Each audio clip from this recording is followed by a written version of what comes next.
आज हम देखने वाले हैं फार्माकोथेरेपेटिक्स पेपर सॉल्यूशन 2023।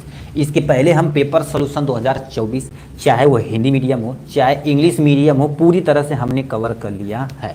इस वीडियो में हम क्या कवर करने वाले फार्माकोथेरेपेटिक्स पेपर सॉल्यूशन 2023 के हिंदी मीडियम के बारे में।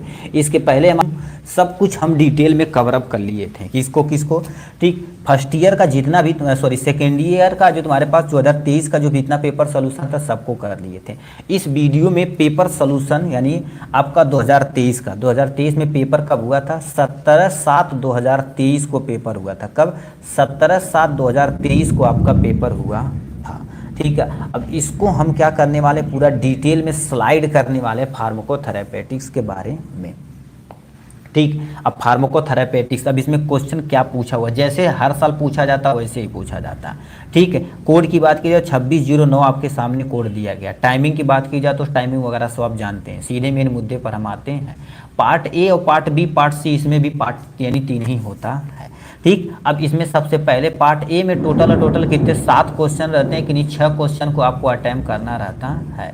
ठीक, इसमें पहला क्वेश्चन आपके सामने दे रखा, डिफाइन फार्माकोथेरेपेटिक्स क्या होता है। Give the scope and objective of pharmacotherapeutics को पूरा डिटेल में बताना पड़ेगा। तो सबसे पहले फार्माकोथेरेपेटिक्स क्या होता है इसके बारे में बताना पड़ेगा, फिर स्कोप बताना फिर पड़ेगा, फिर ऑब्जेक्टिव बताना पड़ेगा डिटेल में किसकी, फार्माकोथेरेपेटिक्स की। ठीक, एक बार कंफर्म कर दो भाई आवाज़ आ रही है कि नहीं। ठीक है, मेंटेन सही से दिख रहा है कि नहीं। अब हम अपने मेन मुद्दे पर चलते हैं। आपको प्यारा सा ऐसे हेडिंग डाल के लिखना पड़ेगा फार्माकोथेरेपेटिक्स। जैसे जैसे हम हेडिंग डाल के लिखते भाई ना, उसी तरह से आपको अच्छे तरीके से लिखना है। तो क्या लिख रखा, फार्माकोथेरेपेटिक्स लिखा गया है। क्या लिख रहा है, थोड़ा सा तेज़ी से चलेंगे। क्यों? क्योंकि 2024 का यदि पेपर सोल्यूशन चाहिए तो इसी के हम डिस्क्रिप्शन में डाल देंगे, आराम से आप देख सकते हैं। क्या लिख रखा, फार्माकोथेरेपेटिक विज्ञान की वह शाखा है जिसके अंतर्गत डिजीज का ट्रीटमेंट, मतलब किसी बीमारी का ट्रीटमेंट करना अथवा क्योर करना अथवा प्रिवेंशन करना, खुराक और अनुप्रयोग आदि का संपूर्ण स्थिति का ज्ञान कौन कराता है? फार्माकोथेरेपेटिक्स कहलाता है। ठीक, देखिए नाम से ही पता फार्माकोथेरेपेटिक्स, फार्माको मतलब क्या होती है, दवा, ट्रीटमेंट मतलब। ठीक है, गुड मॉर्निंग प्रेम सागर जी, एक बार आवाज़ आ रही है कि नहीं क्लियर, ये दिखा दीजिए, बता दीजिए यस आर नो में। ठीक है, तो सिंपल सा फार्माकोथेरेपेटिक विज्ञान की वह शाखा है जिसके अंतर्गत हम किसी भी डिजीज का ट्रीटमेंट करेंगे, क्योर करेंगे, प्रिवेंशन करेंगे, खुराक करेंगे, अनुप्रयोग करेंगे with the help of drug, दवा की सहायता से। दवा की सहायता से जब किया जाता है उसी को क्या बोला जाता है, फार्माकोथेरेपेटिक्स बोला जाता है। ठीक, ये डिफिनेशन हो गई। नेक्स्ट में तुम्हारे पास लिखा है, फार्माकोथेरेपेटिक 2 शब्दों से मिलकर बना होता है। कितने? 2 शब्दों से मिलकर बना होता है। First is a pharma, second is a, ठीक है, सेकेंड इज ए थेरेपेटिक्स होता है। तो फार्मा मतलब ड्रग्स होता है और यानी, ठीक है, यानी थेरेपेटिक मतलब क्या होता है, ट्रीटमेंट होता है। तो सिंपल सा क्या होती है, ऐसी साइंस जो हम डिजीज का treatment with the help of drugs की सहायता से करते हैं तो उसको फार्माकोथेरेपेटिक्स कहते हैं। क्या बोलते हैं? फार्माकोथेरेपेटिक्स बोलते हैं। और ये क्वेश्चन देखा जाए तो क्वेश्चन है, ये क्वेश्चन का महाराजा है, समझिए हर साल पूछा जाता है ये क्वेश्चन। ठीक है, तो ये हो गया इनके बारे में।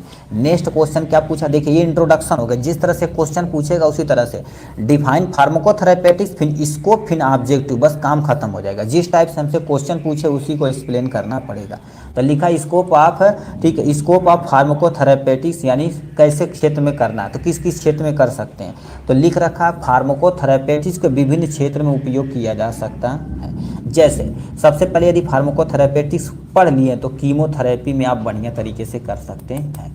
कीमोथेरेपी मस्त तरीके से कर सकते हैं, उसकी टेंशन ना लीजिए। नेक्स्ट में तुम्हारे पास क्या कर सकते हैं, टॉक्सिकोलॉजी में आपकी स्टडी कर सकते हैं। टॉक्सिकोलॉजी क्या होता है, study of toxic is known as toxicology, उसको भी आप कर सकते हैं। क्योंकि टॉक्सिक 2 तरह का सुने होंगे, एक ह्यूमोटॉक्सिक होता है, एक न्यूरोटॉक्सिक होता है। उसकी स्टडी पूरा डिटेल में करेंगे। क्लिनिकल फार्माको यानी कि लिखा क्लिनिकल फार्माकोलॉजी एकदम आप डिटेल में कर सकते हैं। ठीक, यदि आपको फार्माकोथेरेपेटिक्स आता है तो ये जा सकते हैं। थेरेप्यूटिक इंडेक्स मतलब बहुत सारे ऐसे तुम्हारे पास स्टेटमेंट है जो थेरेप्यूटिक इंडेक्स के जरिए आप ये सब मेंटेन कर सकते हैं। ठीक, ये हो गया। अब तुम्हारे पास बायोलॉजिकल हाफ लाइफ, जैसे कुछ ऐसी बायोलॉजिकल हाफ लाइफ जो इसी पे मेंटेन कर रही है, इसी पे काम ही कर रही हैं, तो ये काम करेंगे।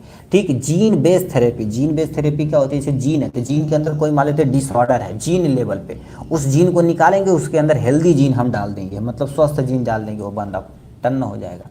इसमें भी आप काम कर सकते हैं। फार्माकोजेनेटिक्स में आपको पूरा डिटेल में क्या कर सकते हैं, आप मस्त से तरीके से काम कर सकते हैं। तो इन क्षेत्र में आप क्या कर सकते हैं, काम कर सकते हैं। कौन कौन से, एक बार तेज़ी से देखते हैं। कीमोथेरेपी में आप काम कर सकते हैं, ठीक है। टॉक्सिक मीन जहर होता है भाई, ठीक है। टॉक्सिक मतलब जहर होता है। टॉक्सिकोलॉजी मतलब जो जहर की स्टडी करते हैं उसको टॉक्सिकोलॉजी कहते हैं। ये देयर आर 2 टाइप होते हैं, ये 2 टाइप तरह के होते हैं हमारे पास, ठीक है। ठीक, तो इसमें काम होता है। तो ये तुम्हारे पास दिया गया है आपके बारे में। तो स्कोप आप टैक्सिकोलॉजी, केमिकल फार्माकोलॉजी में जा सकते हैं, थेरापेटिक इंडेक्स में जा सकते हैं, बायोलॉजिकल हाफ लाइफ मेंटेन कर सकते हैं, और तुम्हारे पास जीन बेस्ड थेरेपी कर सकते हैं। फार्माकोजेनेटिक्स में भी आप जा सकते हैं, ठीक है। ठीक है, ये हो जाएगा यहाँ से, ये स्कोप हो गया। अब हमें क्या करना पड़ेगा, इसका ऑब्जेक्टिव बताना पड़ेगा। तो आपके सामने उद्देश्य, क्या उद्देश्य है कि एक्चुअली हम फार्माकोथेरेपेटिक्स करते हैं।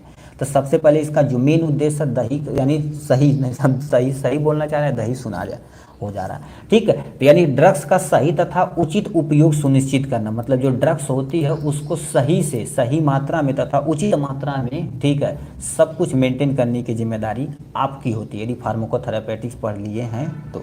क्योंकि फार्माकोथेरेपेटिक्स में ड्रग्स का ट्रीटमेंट, सॉरी डिजीज का treatment with the help of drugs पूरा अच्छे तरीके से किया जाता है, ठीक। इस नेक्स्ट पॉइंट में क्या लिखा, एडवर्स ड्रग्स रिएक्शन तथा टॉक्सिसिटी को अवॉइड तथा कम किया जा सकता है। एडवर्स ड्रग्स रिएक्शन कुछ ऐसे ड्रग्स होते हैं जो किसी दूसरे ड्रग्स के साथ अलग से तुम्हारे पास, जैसे जो हमें एक्चुअल में कराना चाहिए, जो प्रभाव देना चाहिए वो प्रभाव नहीं देते हैं और टॉक्सिसिटी प्रोड्यूस कर देते हैं। उसको अवॉइड तथा कम करने के लिए हम क्या कर सकते हैं, फार्माकोथेरेपेटिक्स की स्टडी करते हैं। इसका ये मेन उद्देश्य है।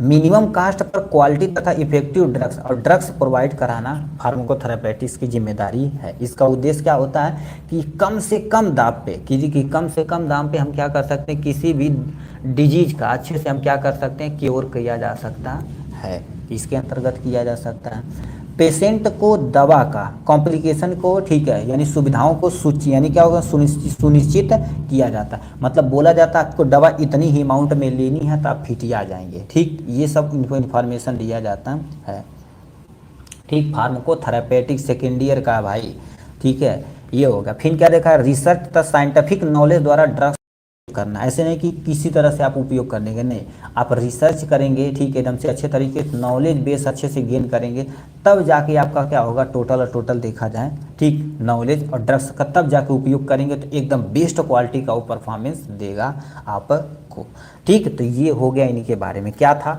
सबसे पहले क्वेश्चन ने पूछा था फार्माकोथेरेपेटिक्स क्या होती है, हमने इसको डिस्क्राइब कर दिया। उसके बाद स्कोप पूछा था, हमने ये फ्लो चार्ट बना दिया। उसके बाद हमसे पूछा था ऑब्जेक्टिव क्या होता, तो हमने ऑब्जेक्टिव भी एकदम डिटेल में कर दिया है, ठीक। चलिए अब नेक्स्ट क्वेश्चन की तरफ आते हैं। नेक्स्ट क्वेश्चन क्या लिख रखा है, ठीक है, नेक्स्ट क्वेश्चन क्या पूछा है, तो भाई क्वेश्चन तुम इधर आ जाओ, ठीक है, इसी को यहाँ पर ऐसे रहने देते, इसी को हटाते नहीं। नेक्स्ट क्वेश्चन पूछा है व्हाट इज हाइपर, यानी हाइपरटेंशन। हाइपरटेंशन क्या होता है, तो ये 2024 में भी क्वेश्चन पूछा गया। हाइपरटेंशन क्या होता है, give aetiopathogenesis, clinical manifestation, pharmacological management of hypertension. मतलब सब कुछ आपको डिटेल में यहाँ पर लिखना पड़ेगा, ठीक है। अब हाइपर टेंशन क्या होता है, आपके सामने ये लिखा रखा हाइपर टेंशन, गुरुदेव थोड़ा सा बता दीजिए हाइपर टेंशन क्या होता है। हाइपर मतलब ज़्यादा, टेंशन मतलब आप टेंशन ही आ गए किसी कारण बस, ठीक है, उसका कारण। तो क्या होता है हाइपर, यानी देखिए हाइपर टेंशन क्या होता है, जब हमारा ब्लड प्रेशर बढ़ जाता है, बहुत ज़्यादा ब्लड प्रेशर बढ़ जाता है, अभी लंबे समय तक रहता है, तो हमें एक बीमारी हो जाती है जिसे हम हाइपर टेंशन कहते हैं, या हाइपर, ठीक है, हाई ब्लड प्रेशर बोला जाता है। तो क्या लिख रखा है, हाइपरटेंशन एक ऐसी कंडीशन है जिसमें हमारी आर्टरीज में, ठीक है, रक्त, ठीक है, जो समान रक्त दाब से अधिक दाब हो जाता है तो उसे हाइपरटेंशन कहते हैं। मतलब जो हमारी आर्टरीज होती है, ठीक है, ये हमारे पास मान लेते हैं नसें हैं, ठीक है, ये हमारे पास क्या हो गई, नसें हैं, ठीक है, ये हमारे पास नस है, तो नस में ब्लड फ्लो करा तो उसका प्रेशर कितना होता है, 120 और 80 mmHg होता है। क्या ये क्या लिख रहे हैं जी, 80 mmHg होता है इसका प्रेशर, ठीक है। अब इससे जब ज़्यादा हो जाता है तो उस पर्सन को हम क्या बोलते हैं, हाई ब्लड प्रेशर हो गया, मतलब हाइपरटेंशन हो चुका है। वही चीज़ यहाँ पर लिखा हुआ है। जब हाई ब्लड प्रेशर लंबे समय तक हाई रहता, मतलब ये लंबे समय तक ज़्यादा रहता, तो ऐसे कंडीशन को हाइपरटेंशन कहते हैं। क्या कहते हैं, उस कंडीशन को हाइपरटेंशन कहते हैं। ठीक, ये होगा इंट्रोडक्शन। अब नॉर्मल ब्लड प्रेशर देखा जाए तो कितना होता है एक्चुअल में 120 80 mmHg होता है। 120 जो होता है सिस्टोलिक प्रेशर होता है, और यानी 80 जो होता है हमारे पास क्या होता है डायस्टोलिक प्रेशर होता है। जब पंप हमारा हार्ट सिकुड़ता है तो प्रेशर के साथ ब्लड को भेजता है, तो उसमें प्रेशर कितना होता है 120 होता है। और उससे जब ठीक है कम हो जाता है, ठीक है, जब अपनी अवस्था में आता है तो उसे डायस्टोलिक प्रेशर कहते हैं। तो ये तुम्हारे पास दो प्रेशर होते हैं। नेक्स्ट में क्या लिख रखा है हमारे पास, हाई ब्लड प्रेशर क्या होता है जब 100 यानी 120 किसमें 140 में और 80 90 mmHg में कन्वर्ट हो जाता है तो उस कंडीशन को हाई ब्लड प्रेशर बोला जाता है, जो सामने दिया गया क्या। ठीक, अब उसके बाद हमसे पूछा ईटीओ, ठीक है, ईटियोलॉजी, क्या कारण है कि हाई ब्लड प्रेशर हो जाता है। कोई तो कारण होगा, तो इसको कईयों कारण है। हाइपरटेंशन का वास्तविक कारण पता नहीं है, ठीक है। इसमें वसो कॉन्ट्रैक्शन मतलब जो हमारी पर नस रहेगी, ठीक है, उससे कॉन्ट्रैक्ट है। जैसे ये नस है ना, तो यहाँ से ठीक है, यहाँ से ठीक है, यहाँ से भी दबना स्टार्ट होगी, यहाँ से दबना, तो इस एरिया में क्या हो जाएगी, ऐसे प्रेशर ज़्यादा हो जाएगा। तो उसके कारण से वसो कॉन्ट्रैक्शन के कारण से भी हो सकता है। कार्डियक आउटपुट के बढ़ने से, कार्डियक आउटपुट बढ़ने से मतलब क्या होता है, जो हमारा हार्ट है बार बार पंप कर रहा है तो प्रेशर तो बढ़ा करेगा, ठीक, तो उसके कारण से भी हो सकता है। सोडियम क्लोराइड की अधिक मात्रा में, मतलब जो नमक आप अधिक मात्रा में ले रहे हैं उसके कारण से आपका ब्लड प्रेशर बढ़ सकता है, ठीक। लिखा फैमिली हिस्ट्री ऑफ हाइपरटेंशन, मान लेते हैं आपके घर में ही किसी को यानी लंबे समय तक हाइपरटेंशन है, तो अब तो देखा जाए तो जेनेटिकली हो गया कि एक पर्सन से दूसरे पर्सन में जा सकता है, ठीक। आपके रहन सहन खान पीन सब पे निर्भर करता है, ठीक है। फैमिली हिस्ट्री आप हाइपर टेंशन से हो सकता है। पोलीनेफ्राइटिस में जो नेफ्रॉन लेवल जो रास मैकेनिज्म को मेंटेन करता है उसमें कोई ना कोई दिक्कत आ जाती, तब वो आपको हाइपर टेंशन हो सकता है। स्लीप एपोनोमिया, ठीक है, एपोनिया मतलब सही से आप सो नहीं रहे हैं, ठीक है, तो उससे भी हो सकता है, इसलिए प्रॉपर सोया जाता है। Non steroidal anti inflammatory drugs लंबे समय तक ले रहे हैं उसके कारण से होता है, जैसे पैरासीटामॉल खा रहे हैं, डाइक्लोफेनेक खा रहे हैं, एस्पिरिन खा रहे हैं, ये सब खाने से आपको क्या हो सकता है, हाइपरटेंशन हो सकता है, ठीक, ये हो गया। नेक्स्ट में तुम्हारे पास लिख रखा है एस्ट्रोजन तथा तुम्हारे पास जिसे बोलते हैं स्टेरॉइड्स बोलते हैं, ठीक है। तो यानी तुम्हारे पास दो कंडीशन है, जैसे तुम्हारे पास एस्ट्रोजन, अब एस्ट्रोजन देखा जाए तो एक फीमेल हार्मोन है, एस्ट्रोजन तथा प्रोगेस्टेरॉन होता है जो फीमेल ओवरी कौन निकालता है, वो फीमेल ओवरी निकालती है, ठीक है। स्टेरॉइड आप लंबे समय से ले रहे हैं तब भी हाइपरटेंशन का कारण बन सकता है, ठीक। नेक्स्ट में क्या लिख रखा है, पैथोजेनेसिस के बारे में, ठीक। अब पैथोजेनेसिस क्या लिख रखा है, you take high cholesterol stress other factor, मतलब क्या कर रहे हैं, अब ज़्यादा अमाउंट में क्या कर रहे हैं, ठीक, ले रहे हैं क्या, कोलेस्ट्रॉल खा रहे हैं, कोलेस्ट्रॉल जंक फूड से जो कर रहे हैं तो हमारे नशे में देखे ऐसे धीरे धीरे बैठेगा, ऐसे जब बैठेगा तो बताओ एरिया हमारे पास कम होगा, ठीक। स्ट्रेस लेने से भी होता है, बहुत सारे ऐसे फैक्टर होते हैं जिससे हमारे नशे में कोलेस्ट्रॉल डिपॉजिट हो सकता है या किसी कारण से नसें दब रही हैं, ठीक है, तो यानी उससे ब्लड वेसल के अंदर इकट्ठा होगा। देखिए ब्लड वेसल से कोलेस्ट्रॉल वगैरह इकट्ठा होगा तो तुम्हारे पास ब्लड प्रेशर धीरे धीरे क्या होगा, बढ़ेगा। अब बताइए जब ब्लड प्रेशर बढ़ेगा तो दिक्कतें होंगी, जैसे दिक्कतें मतलब दिक्कत में और दिक्कतें होती चली जाएंगी, ठीक। तो देखिए उससे क्या होगा, ब्लड वेसल के अंदर इकट्ठा होगा जिससे ब्लड प्रेशर बढ़ता जाएगा, ब्लड प्रेशर बढ़ेगा, उससे तुम्हारे पास लंबे समय तक ब्लड प्रेशर बढ़ेगा तो उस आदमी को क्या हो जाएगा, हाइपरटेंशन हो जाएगा। तो ये पैथोजेनेसिस है आपके बारे में। नेक्स्ट में तुम्हारे पास क्लिनिकल मैनिफेस्टेशन, जैसे कुछ देखोगे ना, कुछ लक्षण दिखेगा ना, ठीक है, तो उसके लिए तुम्हारे उन बंदे का चेस्ट पेन होगा जैसे सबसे ज़्यादा होता है। ब्लर विजन मतलब सही से उनको दिखेगा नहीं, ठीक है। ब्लीडिंग नोज से क्या हो जाएगी, ब्लीडिंग है। याद रखना यदि नाक से ब्लीडिंग हो गई तो आदमी एटलीस्ट लगभग सेफ है, और कहीं ब्रेन में नसें उसे फट जाती तो समझ लो बहुत दिक्कतें हो सकती हैं। ब्रीथिंग इन प्रॉब्लम, सही से सांस नहीं ले पाएगा, अधिक गर्मी होगा, चक्कर आएगा, ठीक है। इन सब से ये सब होगा तो समझ लेना ब्लड प्रेशर उनका बढ़ चुका है, ठीक। तो ये हो गया इनके बारे में। नेक्स्ट में क्या लिख रखा है हमारे पास,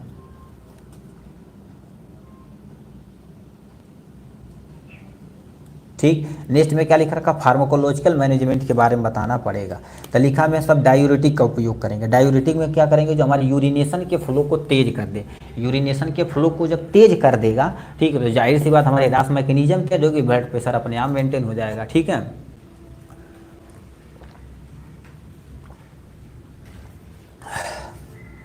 इसमें किस दवा का प्रयोग करेंगे, फुरसामाइड का प्रयोग करेंगे, क्लोरोथियाजाइड का उपयोग करेंगे, इन दवाओं का प्रयोग कर सकते हैं। बीटा ब्लॉकर में तुम्हारे पास प्रोजोसिन का प्रयोग कर सकते हैं, टेराजोसिन का प्रयोग किया जा सकता है। ठीक, ये अल्फा ब्लॉकर। बीटा ब्लॉकर में टीमोलाल तथा प्रोपनोलाल का प्रयोग किया जाता है। ये सब एग्जाम्पल आप याद रखिए भाई, क्योंकि पूछ सकता है एक नंबर में example of beta blocker drugs, तो आपको यही सब लिखना पड़ेगा। कैल्शियम चैनल ब्लॉकर में तुम्हारे पास क्या लिख सकते हैं, यानी डिल्टी जैम लिख सकते हैं, वेरापामिल लिख सकते हैं। वसोडाइलेटर में कौन सी दवा दे सकते हैं उसे, वसोडाइलेटर मतलब जो वेसल उसको थोड़ा सा चौड़ा कर देगा, नशे को थोड़ा सा चौड़ा कर देगा। इसमें हाइड्रोलाजीन दिया जाता है, मिनोज, ठीक है, मिनोजिक डील दिया जाता है, ठीक है, तो ये काम करता है। ये हेयर, ठीक है, जिससे कि हेयर लॉस हो गया उसको भी ट्रीट करने के लिए दिया जाता है, ठीक। तो नेक्स्ट क्वेश्चन अब क्या पूछा, तो ये हमारे पास था क्या, देखिए हमसे पूछा था हाइपरटेंशन, तो हाइपरटेंशन क्या होता है हमने यहाँ से बताया, इटियोलॉजी यहाँ से बताया, उसके बाद आपके सामने पैथोजेनेसिस हमने यहाँ से बताया, फिर हमने क्या देखा, यानी क्लिनिकल और फार्माकोलॉजिकल मैनेजमेंट पूरा डिटेल में देखा है, ठीक। नेक्स्ट क्वेश्चन हमसे क्या पूछा है जी, हमें डायबिटीज़ के बारे में पूरा डिटेल में बताना पड़ेगा, उसके टाइप के बारे में बताना पड़ेगा। Give the aetiopathogenesis, clinical manifestation, pharmacological management of the diabetes mellitus, इसको आपको पूरे अच्छे तरीके से डिस्क्राइब करना पड़ेगा। तो समझते हैं डायबिटीज़ एक्चुअल में होता क्या, और ये देखा जाए तो मोस्ट एटलीस्ट देखा जाए सबको होने वाली ये बीमारियाँ हैं, अब तो गांव में भी हो रही है धीरे धीरे, ठीक है। डायबिटीज़ क्या होती है, डायबिटीज़ क्या होती है, सिंपल सा, डायबिटीज़ वह बीमारी होती है जिससे शरीर के, ठीक है, शरीर में ब्लड ग्लूकोज लेवल के रक्त यानी स्तर असामान्य से, ठीक है, यानी सामान्य से बढ़ जाता है। यदि सामान्य जितना होना चाहिए उससे बहुत ज़्यादा जब बढ़ जाता है तो उस पर्सन को बोलते हैं डायबिटीज़ हो चुका है, कहते हैं इनको शुगर हो गया। शुगर होता मतलब जो चीनी होती है ग्लूकोज के फॉर्म में हमारे शरीर के अंदर, ब्लड के अंदर धीरे धीरे धीरे धीरे डिपोजिट होने लगती है, ठीक है, तो वही लिख रखा है बढ़ जाता है। यह इंसुलिन हार्मोन की कमी से होता है, किसकी कमी से, इंसुलिन हार्मोन की कमी से होता है, जिसे क्या बोला जाता है, डायबिटीज़ बोलते हैं। क्या बोलते हैं बाबू, डायबिटीज़ बोला जाता है, ठीक। अब होता कैसे है, जब पैंक्रियाज इंसुलिन पर्याप्त मात्रा में नहीं निकाल पाता, मतलब एक्चुअल पेट के नीचे जो हमारे पास लीफ लाइक स्ट्रक्चर होता है जिसे हम पैंक्रियाज बोलते हैं, वो पर्याप्त मात्रा में, ठीक है, पर्याप्त मात्रा में इंसुलिन नहीं निकाल पाता, तो जाहिर सी बात इंसुलिन जब नहीं निकाल पाएगा तो हमारे शरीर के अंदर ग्लूकोज लेवल बढ़ने लगेगा। तो पर्याप्त मात्रा में नहीं निकाल पाता है तो शुगर लेवल हमारे ब्लड में बढ़ने लगता है। इस स्थिति को, ठीक है, इस स्थिति को ही यानी क्या बोला जाता है, डायबिटीज़ बोला जाता है, ठीक है। डायबिटीज़ मतलब शुगर मधुमेह रोग बोला जाता है, ठीक। तो ये हो गया आपके सामने यहाँ से, ठीक। टाइप ऑफ डायबिटीज़ देखा जाए तो दो तरह के डायबिटीज़ होते हैं, टाइप 1 टाइप 2 होता है। अब डायबिटीज़ 1 को ही डायबिटीज़ मिलाइटस बोलते हैं। टाइप 1 में देखा जाए तो क्या होते हैं, इसमें तुम्हारे पास पैंक्रियाज की बीटा सेल इंसुलिन न निकालने से होता है। मतलब टाइप 1 देखा जाए तो हमारी जो पैंक्रियाज है वो बीटा सेल है, ठीक है, वो क्या कर रही है, सही से इंसुलिन नहीं निकाले, हम कहें कि हम नहीं निकाल, क्या करवा तुम, ठीक है। तो अब नहीं निकाले तो उससे दिक्कतें हो सकती हैं। लक्षण, अत्यधिक प्यास लगना, बार बार पेशाब लगना, थकान लगना, तो समझ लो डायबिटीज़ मिलाइटस तुम्हें हो चुका है। तो एक बार जांच वगैरह करा दीजिएगा, मेंटेन हो जाएगा, ठीक। फिर क्या लिखा, इंसुलिन रेसिस्टेंस, मतलब इसमें क्या होगा, इंसुलिन ठीक से काम ही नहीं करेगा, निकलेगा बट काम ही नहीं करेगा, तो इसमें डायबिटीज़ इंसिपिडस बोला जाता है। मगर हमें यही एक्सप्लेन करना पड़ेगा पूरा डिटेल में, तो हमको पीछे ही स्टेप बाय स्टेप करें क्या कारण है कि यानी इनको डायबिटीज़ मिलाइटस हो गया। पहला जेनेटिक फैक्टर हो सकता है, जेनेटिक फैक्टर अब तो एक पीढ़ी से दूसरी पीढ़ी में भी क्या हो रहा है, ये आ रहा है, ठीक है। जैसे मान लेते हैं इनके पेरेंट को हो या बाबा बाबा को हो तो उस पीढ़ी से दूसरी पीढ़ी में भी ये आ रहा है। नेक्स्ट में तुम्हारे पास ओबेसिटी, मोटापा के कारण से भी हो सकता है, ठीक है। फिजिकल एक्टिविटी न होने के कारण, मतलब केवल खा रहे हैं भाई, ठीक है, और एक का जगह बैठे हैं, फिजिकल एक्टिविटी कुछ कर ही नहीं रहे, दौड़ना, खाना, पीना, चलना, ठीक है, आटा सानना, रोटी बनाना, ये सब चीज़ फिजिकल एक्टिविटी है। इसमें कोई भी दुविधाएं यदि कर रहे हैं आप तो दिक्कतें हो सकती हैं। इंसुलिन का सही से काम न करना, मतलब इंसुलिन हमारे शरीर में जो है वो सही से काम ही नहीं कर रही, इसके कारण से हो सकता है। पैंक्रियाज की, ठीक है, पैंक्रियाज की बीटा सेल डैमेज होने के नाते, मतलब पैंक्रियाज में जो बीटा सेल वही इंसुलिन निकाला वही डैमेज हो जाएगा तो डायबिटीज़ होना ही होना, तो मोस्टली डायबिटीज़ मेलाइटस हो जाएगा आपको, ठीक है। फिर नेक्स्ट में क्या लिख रखा, पैथोजेनेसिस कैसे होता है। सबसे पहले तुम्हारे पास बीटा सेल अब पैंक्रियाज ठीक से काम न करना, जब ठीक से नहीं काम करेगी तो जाहिर सी बात इंसुलिन लेवल हमारे शरीर के अंदर कम होगी। अब इंसुलिन लेवल हमारे शरीर के अंदर कम होगी तो तुम्हारे पास ब्लड शुगर लेवल क्या होगा, धीरे धीरे ज़्यादा होगा। तो ब्लड शुगर लेवल ज़्यादा होगा तो डायबिटीज़ उनको मिलाइटस हो जाएगा, ठीक है। तो ये तुम्हारे पास दिया गया है पैथोजेनेसिस के बारे में। नेक्स्ट में तुम्हारे पास लिख रखा फार्माकोलॉजिकल मैनेजमेंट, मतलब यानी दवा के द्वारा कैसे ट्रीटमेंट कर सकते हो। अब इंसुलिन निर्भरता, मतलब बहुत ज़्यादा इंसुलिन की कमी हो गई है तो इनसे इंसुलिन पेन देंगे, तो ऐसे पेन नुमा आता है, लोग पेट की चर्बी के खींच के ऐसे दाब देते हैं, अपना काम हो जाता। सल्फो, ठीक है, सल्फोनाइल यूरिया यूरिएज दिया जाता है, जैसे तुम्हारे पास टलबुटामाइड होगा, क्लोरोपामाइड हो जाएगा, गिल्मीप्राइड हो जाएगा, जो सबसे ज़्यादा उपयोग किए जाने वाला दवाओं ये है। विगुनाइड में तुम्हारे पास मेटफॉर्मिन देखा जाता है, मेटफॉर्मिन 500 के नाम से आता है, इसको भी दिया जाता है। ठीक, नेक्स्ट में तुम्हारे पास क्या लिखा है, थियाजोली, ठीक है, यहाँ पर दे रखा थियाजोली डियाडियोन दे रखा है, इसमें तुम्हारे पास रोसिग्लिटाजोन दिया जाता है, पियोग्लाटाजोन दिया जाता है। तो ये दवाइयों के नाम है, इसको भाई याद रखना पड़ेगा। ये सब मेन जो आपको याद होता है वही याद रखिएगा, वही एग्जाम में लिख दीजिएगा आराम से, ठीक है। ठीक, नेक्स्ट क्वेश्चन क्या पूछा है, ये हो गया इनके बारे में। नेक्स्ट हमसे क्या पूछा है जी, चौथा नंबर डायबिटीज, तो डायबिटीज हो गया, तो define peptic ulcer, peptic ulcer को आपको अच्छे तरीके से डिफाइन करना है। फिर तुम्हारे पास क्या दे रखा है, ठीक, गिव द इटियोलॉजी, आपको इटियोपैथोजेनेसिस के बारे में पूरा डिटेल में बताना पड़ेगा। फिर क्या दे रखा, क्लिनिकल मैनिफेस्टेशन बताना पड़ेगा। फिर pharmacological management of peptic ulcer, इसको कैसे तुम क्या मैनेज कर सकते हो पूरा डिटेल में बताना पड़ेगा, ठीक है। तो अब देखिए क्या क्या बताना पड़ेगा दोबारा। सबसे पहले थोड़ा सा इंट्रोडक्शन लिख देंगे, इटियोजेनेसिस और पैथोजेनेसिस लिख देंगे, उसका क्लिनिकल मैनिफेस्टेशन लिख देंगे, मेरे लक्षण क्या दिख रहा है, उसको फार्माकोलॉजिकल दवाओं का नाम देके काम खत्म कर देंगे। तो आपके सामने ये रहा पेप्टिक अल्सर के बारे में। अब पेप्टिक अल्सर क्या होता है, कभी कभी देखेंगे हमारे मुंह में या हमारे पेट में छाला हो जाता है, उसी को हम क्या बोलते हैं, पेप्टिक अल्सर बोलते हैं, बस सिंपली हो जाता है। ये क्या लिख रखा है, ध्यान से सुनिए। पेप्टिक अल्सर एक कंडीशन है, एक ऐसा कंडीशन है जिसमें पेट में जलन कामा, ठीक है, जलन, पेट में जलन कामा तुम्हारे पास घाव,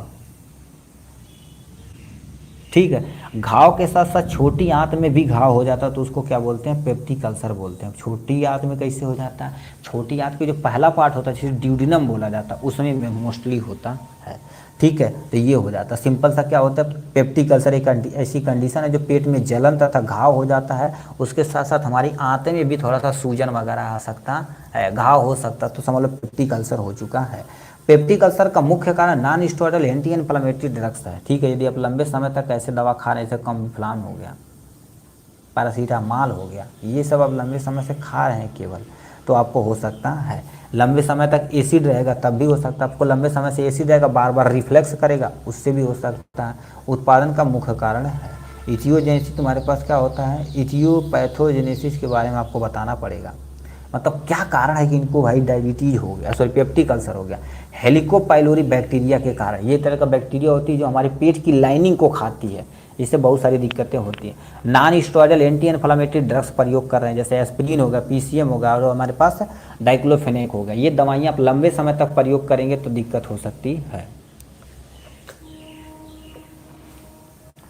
स्मोकिंग कर रहे हैं आप तब भी हो सकता है, एल्कोहल ले रहे हैं, कैफीन आदि का लंबे समय तक सेवन कर रहे हैं तो उसके कारण से भी आपको क्या हो सकता है, पेप्टिक अल्सर हो सकता है, ठीक। नेक्स्ट में तुम्हारे पास लिख रखा हेलिकोबैक्टर का होना, ये जो बैक्टीरिया होती है बड़ी खतरनाक होती है भाई, पैथोजन होता कैसे, ये हमारे शरीर के अंदर चली जाएगी, किसी कारण बच जाएगी। जैसे आप कोई जंक फूड खा रहे हैं, सही से वो पकाया नहीं गया तो उसके जरिए आपके शरीर के अंदर जा सकता है।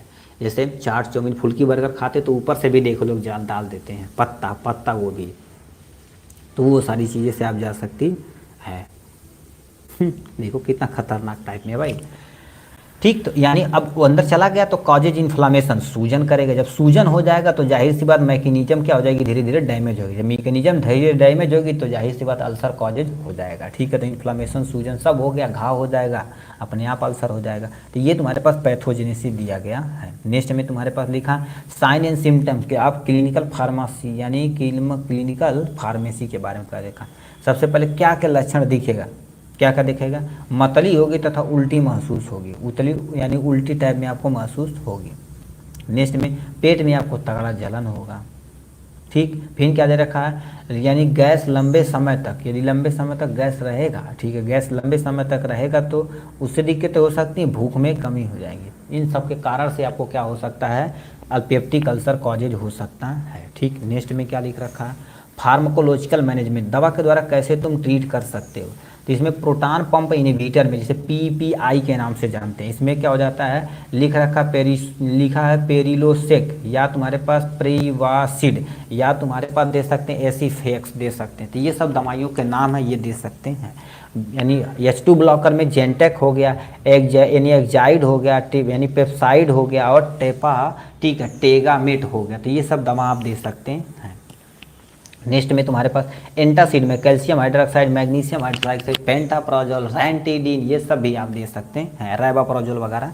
एंटी सिक्रेटरी ड्रग्स, ऐसी ड्रग्स जो तुम्हारे पास सिक्रीशन हो रहा है उसको ही ब्लॉकेज कर दें, इस ड्रग्स के अंतर्गत आते हैं। एंटीबायोटिक में जैसे हेलिकोबैक्टर आप ग्रो कर गया तो उसको बैक्टीरिया से किल करना है, तो उसमें एमॉक्सासिलिन हो जाएगा, डॉक्सीसाइक्लिन हो जाएगा, ये सब सारी दवाइयाँ दी जाती हैं।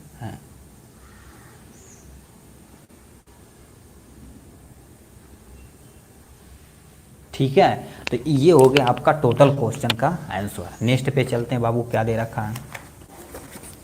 नेक्स्ट पे हमसे क्या दिया है जी, कह दिया है what is malaria. Actually malaria क्या होता है, गिव इटियोलॉजी एंड तुम्हारे पास clinical manifestation and pharmacological management of malaria के बारे में आपको बताना पड़ेगा। ठीक है, तो इसको हमें यहाँ से दिखा देते हैं आपको अच्छे तरीके से। ठीक है, तो इसको हम अच्छे तरीके से आपको बता देते हैं। एक्चुअली मलेरिया क्या होता है इसके बारे में बताते हैं।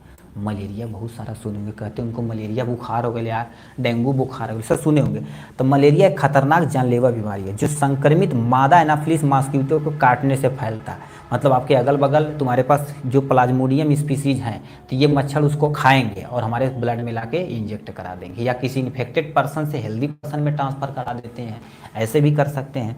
तो क्या लिखा है, मलेरिया एक खतरनाक तथा जानलेवा बीमारी है जो संक्रमित मादा एनाफिलिस मॉस्किटो के काटने से फैलता है। यह एक प्लाज्मोडियम पैरासाइट से होता है। किससे होता है, प्लाज्मोडियम पैरासाइट से होता है। अब कारण क्या हो सकता है, जो सामने दिया गया है। ठीक है, देखिए कारण क्या दे सकता है।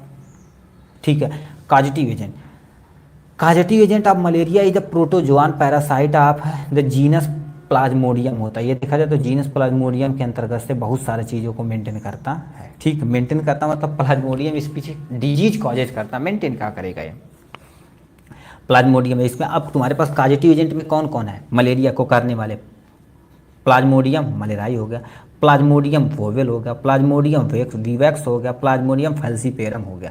ये सब जो तुम्हारे पास हैं ये मलेरिया को काज करने वाले हैं। कोई एक दो आप याद रखिएगा, जैसे एमसीक्यू भी आपसे पूछ सकता है। ठीक है, तो एक दो आप याद रखिएगा जिससे आपका मैनेज हो जाएगा। ठीक, अब इसका तुम्हारे पास स्टेज देखा जाए तो स्टेज कई होते हैं। पहले infected stage of the sporozoite. ठीक है सर जी, फर्स्ट ईयर का सोशल फार्मेसी हिंदी प्लीज़ आप इंग्लिश में कराइए। आज आपका, ठीक है अमन पाल जी, आज आपका एचएपी का सोशल, एचएपी और सोशल फार्मेसी दोनों का हिंदी मीडियम शाम को बैच चलेगा। अब इधर तेज़ी से चलेगा भाई, ठीक है, बहुत तेज़ी से चलेगा भाई। ठीक है, 2 सब्जेक्ट कराया जाएगा। तो इन्फेक्टेड पर्सन, ठीक है, देखा इन्फेक्टिंग पर्सन से स्पोरोजोइट को लिया जाता है किसी। अब देखो, फिर एक सेक्सुअल रिप्रोडक्शन उसी के अंदर होता है, जो फिर आदमी के अंदर करता तो सेक्सुअल रिप्रोडक्शन होता, बहुत सारे लार्वा वगैरह निकलते हैं। तो ये 3 स्टेज होता है। ठीक, फिर क्या दे रखा, क्लिनिकल मैनिफेस्टेशन, कैसे तुम पहचान पाओगे इस बंदे को मलेरिया हो गया। तेज बुखार होगा और सर दर्द करेगा, थकान के साथ साथ उसे पसीना भी होगा, येलो स्किन, स्किन पूरी तुम्हारे पास क्या हो जाएगी, उनकी पीली हो जाएगी, चिल करेंगे, ठीक है, मतलब ठंड टाइप में लगेगी, एनीमिया, खून की कमी हो जाएगी। क्यों, क्योंकि मलेरिया बड़ी बड़ी खतरनाक आरबीसी को तोड़ता है भाई।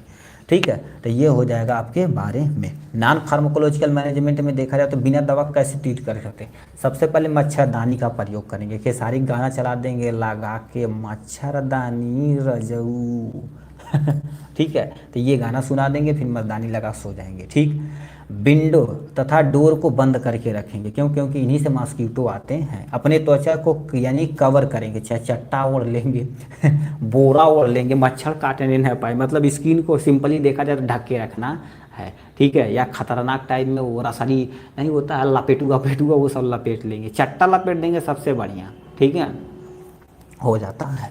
मॉस्किटो रिप्लिकेंट का प्रयोग करें जिससे मॉस्किटो को हम मार सकते हैं। ठीक, फिर क्या दे रखा है, फार्माकोलॉजिकल। ठीक है, फार्माकोलॉजिकल मैनेजमेंट में देखा जाए तो क्या लिख रख सकते हैं, एंटी मलेरिया दवा का उपयोग कर सकते हैं। जैसे तुम्हारे पास क्या कर सकते हैं भाई, लिखा रखा आर्टिमिस यानी आर्टिसिनिन का प्रयोग किया जाता है, क्लोरोक्यूनिन और यानी मेफ्लोक्यूनान का प्रयोग किया जाता है, डॉक्सीसाइक्लिन और क्यूनिन का प्रयोग किया जाता है। तो इतनी दवाइयाँ हैं जो एंटी मलेरियल ड्रग्स के रूप में प्रयोग की जाती है, और बहुत सारे एंटीबायोटिक वगैरह होता है। डॉक्टर देखता है अपना कंडीशन की कौन सी दवाइयाँ हमारे पास हैं और किस कैटेगरी की है दवाई इसको चलानी है, तो मलेरिया को भी ट्रीट कर सकता है। तो मलेरिया जब आएगा तो मलेरिया भी लिखेंगे तुम्हारे पास। सबसे पहले मलेरिया के बारे में थोड़ा सा लिखेंगे, इंट्रोडक्शन, इटियोलॉजी कारण क्या है, उसके बाद स्टेज लिखेंगे, उसके बाद क्लिनिकल मैनिफेस्टेशन लिखेंगे, उसका नाम फार्माकोलॉजिकल, फिर दवा के द्वारा कैसे ट्रीट करते हैं, फार्माकोलॉजिकल से आपका ख़त्म हो जाएगा।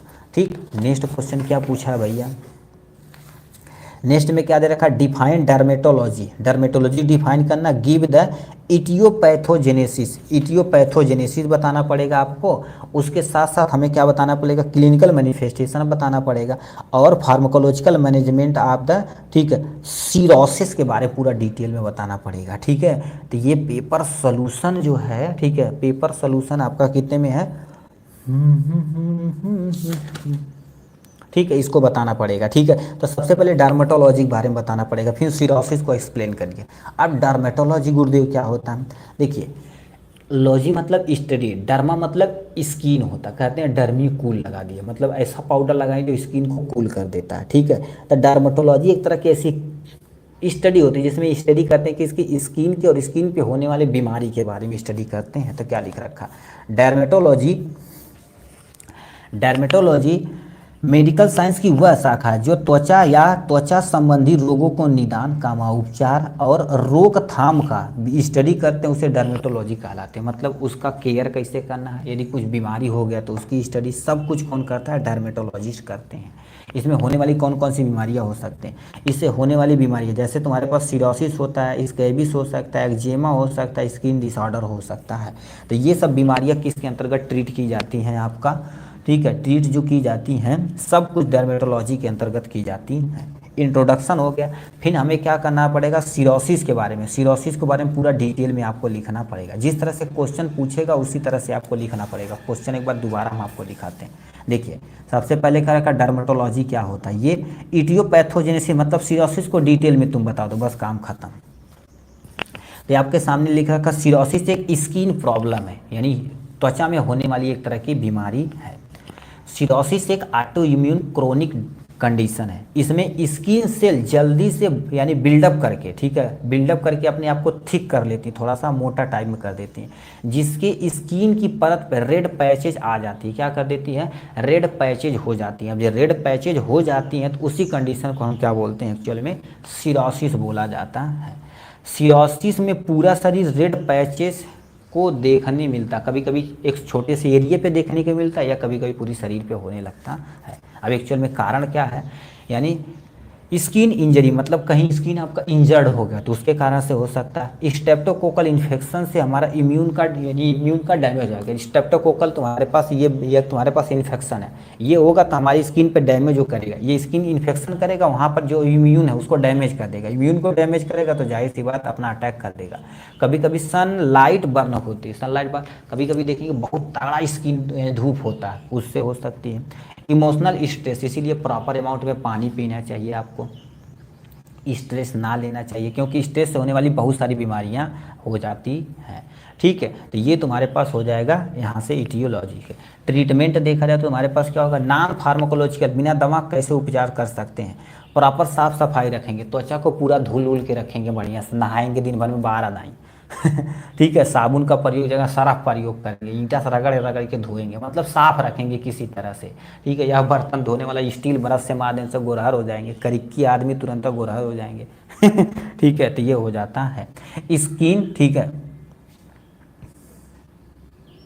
ठीक है, स्किन को मॉइस्चर रखना, स्किन को हमें क्या करना पड़ेगा, मॉइस्चर करना पड़ेगा। मॉइस्चराइजेशन मतलब क्या करना पड़ेगा, जैसे क्रीम पाउडर थोड़ा सा लगाना पड़ेगा। ठीक है, वो क्रीम पाउडर वो नहीं, अरे हम सब लड़के हैं, मॉइस्चर मतलब क्या, करूब तेल लगाते हैं बढ़िया से हमारे नाना है, ठीक है, अब वो क्या कर देते हैं, मतलब शाम होगी ना तब करूब तेल लेके बढ़िया से, ठीक है, एकदम से बढ़िया से लगाएंगे, गोड़ हाथ पैर, मतलब खतरनाक टाइप में, करिया टाइप में है ये है। ठीक है, और लड़कियों को लगाने के लिए कह दिया जाए तो भाई छीछी हो जाएगी। ठीक है, मगर उनको क्या चाहिए, बढ़िया मॉइस्चराइजेशन लैक्मी का, ठीक है, मामा अर्थ का, एवर यूथ का, मतलब ब्रांड ब्रांड चाहिए। ठीक, तो ये तुम्हारे पास हो जाएगा नॉन फार्माकोलॉजिकल मैनेजमेंट के बारे में। ठीक है, अब उसके बाद तुम्हारे पास क्या लिख रखा, फार्माकोलॉजिकल मैनेजमेंट में देखा जाए तो हमारे पास स्टेरॉयड क्रीम का प्रयोग करेंगे, स्टेरॉयड क्रीम का प्रयोग करेंगे, जो भी तुम्हारे पास वो था कौन, स्ट्रेप्टोकोकल इन्फेक्शन, पहले उसको मार देगा।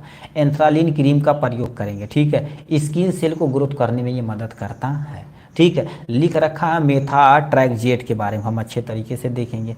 फिर तुम्हारे पास क्या होगा, सिरोसिस क्रीम का प्रयोग करेंगे, लिखा सेलेनम नाइग्राम तथा यानी एजार्टिका इंडिका का प्रयोग करेंगे, मतलब इनके कॉम्बिनेशन से एक दवाइयाँ बनती, उनका हम उपयोग करेंगे। ये है जो जानते हो, ये जो ड्रग्स है भैया, ये आपका प्लांट से प्राप्त किया जाता, तो उसका ये साइंटिफिक नेम लिखा हुआ है। ठीक, सोलेनम नाइग्राम, इसको स्मॉल या एक्चुअल में लिखना चाहिए था। ठीक है, तो ये हो जाएगा इनके बारे में। तो क्या क्या हमने देखा, सबसे पहले डर्मेटोलॉजी क्या होती है, इसको पूरा डिटेल में, जैसे क्वेश्चन पूछे उसी तरह से आंसर दे, घुमाइए ना। डर्मेटोलॉजी पूछा है, सिरोसिस का इटियोपैथोजेनेसिस पूछा है। ठीक है, आप वाइफ कौन सा क्रीम लगाते हैं, हमारी वाइफ है नहीं भाई, ठीक है, सिंगल, अभी शादी नहीं हुई भाई। खतरनाक आदमी यार। ठीक है, अच्छा वो बोले मामा अर्थ वगैरह का ना, देखिए पहले हम दिल्ली में जब काम करते थे, ठीक, दिल्ली में जब काम करते थे तो यहाँ पर हम यूपी में रहते तो ज़्यादा, ठीक है, दवाइयाँ नहीं थी। ठीक है, ज़्यादा दवाइयाँ नहीं थी, दवाइयाँ मतलब थी बट क्रीम पाउडर ज़्यादा नहीं था। बट वहाँ पर जाओगे तुम सोचो, इतनी खतरनाक खतरनाक क्रीम थी। अभी एक लेडीज आई, ठीक है, तो वो कान का नाम बोली तो हमको कहें हमको नहीं, हम नहीं है, तो वो मालिक जो थे, ठीक है, जो मालिक जो थे, ठीक है, वो कहें कि समझे वो क्या बोली है, कहे हम नहीं समझे। ठीक है, वो हरियाणा के मालिक थे, बहुत मस्त आदमी थे, वकील थे। ठीक है, अब तुम सोचे, वो पूछें कि समझे वो क्या बोली है विकास, कहें कि नहीं सर, तो वो कह रही, वो मांग रही है, तो वो एक एक ऐसे पैकेट आता, अब तुम सोचो 28 या 3800 का आता है एक पैक आता, तो उसमें छोटा छोटा इक्विपमेंट होता है, ये नाक के बगल वगल में नहीं दिख रहा, इस सबको क्लीन किया जाता है। नाक को एकदम से, अब हम सब काटते हैं ना तो धीरे धीरे से रगड़ेंगे, उसको सही करेंगे। ये जो तुम्हारे पास ब्लैक दिख रहा है, ये अब यहाँ पर ब्लैक दिख रहा है, ये कोहनी देखेंगे ना यहाँ पर ब्लैक होती, वो सब, उन सबको साफ करने के लिए वो किट आता था 28-29 और हम सब लोग ऐसे साबुन से रगड़ेंगे। साबुन नहीं रहे तो सरफो रगड़ देंगे, काम हो जाएगा। ठीक, इतने खतरनाक टाइम में थे। तो वहाँ पर देखा जाए तो क्रीम उरीम थी, बहुत ब्रांड ब्रांड की रखी जाती थी। ब्रांड मतलब अब तुम सोचो, लक्मी क्रीम रखोगे ना, जैसे लक्मी सनलाइट रखते क्रीम को रखेंगे तो नंबर होता था, लक्मी का नंबर ये मतलब तुम लक्मी के यदि प्रोडक्ट दे रहे हो तो सब प्रोडक्ट उतारते थे, फिर बारीकी से देखा जाता था भाई कहीं गलती ना हो जाए। और गलती रहे तो लड़कियाँ तुरंत बोल देती थी, इतना खतरनाक था भाई। ठीक, बट यहाँ यूपी में बहुत मॉडल रखा होगा, ठीक है, मेडिकल स्टोर वही रखा होगा, नहीं तो ना के बराबर। ठीक, तो उसके बारे में तो वही चीज़ देखिए यहाँ पर, देखिए हमसे पूछा था डर्मेटोलॉजी क्या होती है, इसका सिरोसिस का पूरा बताना पड़ेगा। डर्मेटोलॉजी आपके सामने हमने डिफाइन किया, उसके बाद सिरोसिस को हमने यहाँ से डिफाइन किया, यानी इटियोलॉजी, उसके बाद ट्रीटमेंट, नॉन फार्माकोलॉजिकल दवा के द्वारा हमने ट्रीट कर दिया है। ठीक, इसको साइड रखते हैं। नेक्स्ट क्वेश्चन क्या पूछा है, नेक्स्ट क्वेश्चन तुमसे पूछा एंटी माइक्रोबियल रेसिस्टेंस क्या होता है। ठीक है, एंटी माइक्रोबियल रेसिस्टेंस क्या होता है, what are the prevention and control, ठीक है, major the anti microbial resistance के बारे में आपको बताना पड़ेगा। अब ये क्या होता है गुरुदेव, इनके बारे में हम आपको डिटेल में पूरा बताते हैं। ठीक है, तो सबसे पहले एंटी माइक्रोबियल रेसिस्टेंस के बारे में बताना, प्रिवेंशन एंड कंट्रोल बता देंगे, बस काम हो जाएगा। प्रिवेंशन कंट्रोल बात एक है एटलीस्ट। ठीक है, तो यहाँ पर लिखा एंटी माइक्रोबियल रेसिस्टेंस क्या होता। अब ये समझिए, पहले समझिए रेसिस्टेंस क्या होता। जैसे फॉर एग्जाम्पल मान लेते हैं आपकी, ठीक है, आपकी कोई दोस्त है, मान लीजिए उसे 2 गाड़ी दिए, ठीक है, फिर अगले दिन 2 गाड़ी दिए, फिर अगले दिन दिए, फिर अगले दिन पर उसे लत लग गई, तुम गरियाओ कोई फर्क नहीं पड़ने वाला। ठीक, तो उसी तरह से बैक्टीरिया होते हैं, तुम उसे जैसे 2 दवा दिए तब थोड़ा सा शांत हो जाएगा, फिर अगले दिन वही 2 दवा दिए, फिर अगले दिन वही दिए, तो वो जान जाएगा ज़्यादा कोई टेंशन नहीं है, वो यह दी है, चला कोनो टेंशन नहीं, चला भाई इस काम। तो वो जो बैक्टीरिया उस दवा के प्रति रेसिस्टेंस हो जाएंगे, तो इसीलिए तुम्हारे पास, अब बताओ, ठीक, दवा के प्रति रेसिस्टेंस हो जाएंगे तो उसी को क्या बोलते हैं, एंटी माइक्रोबियल रेसिस्टेंस बोला जाता है। अब उस पर कोई दवाइयाँ वगैरह जल्दी काम नहीं करेंगी, तो चाहे वायरस हो, चाहे बैक्टीरिया हो, चाहे फंजाई हो, पैरासाइट, कुछ भी हो सकता है।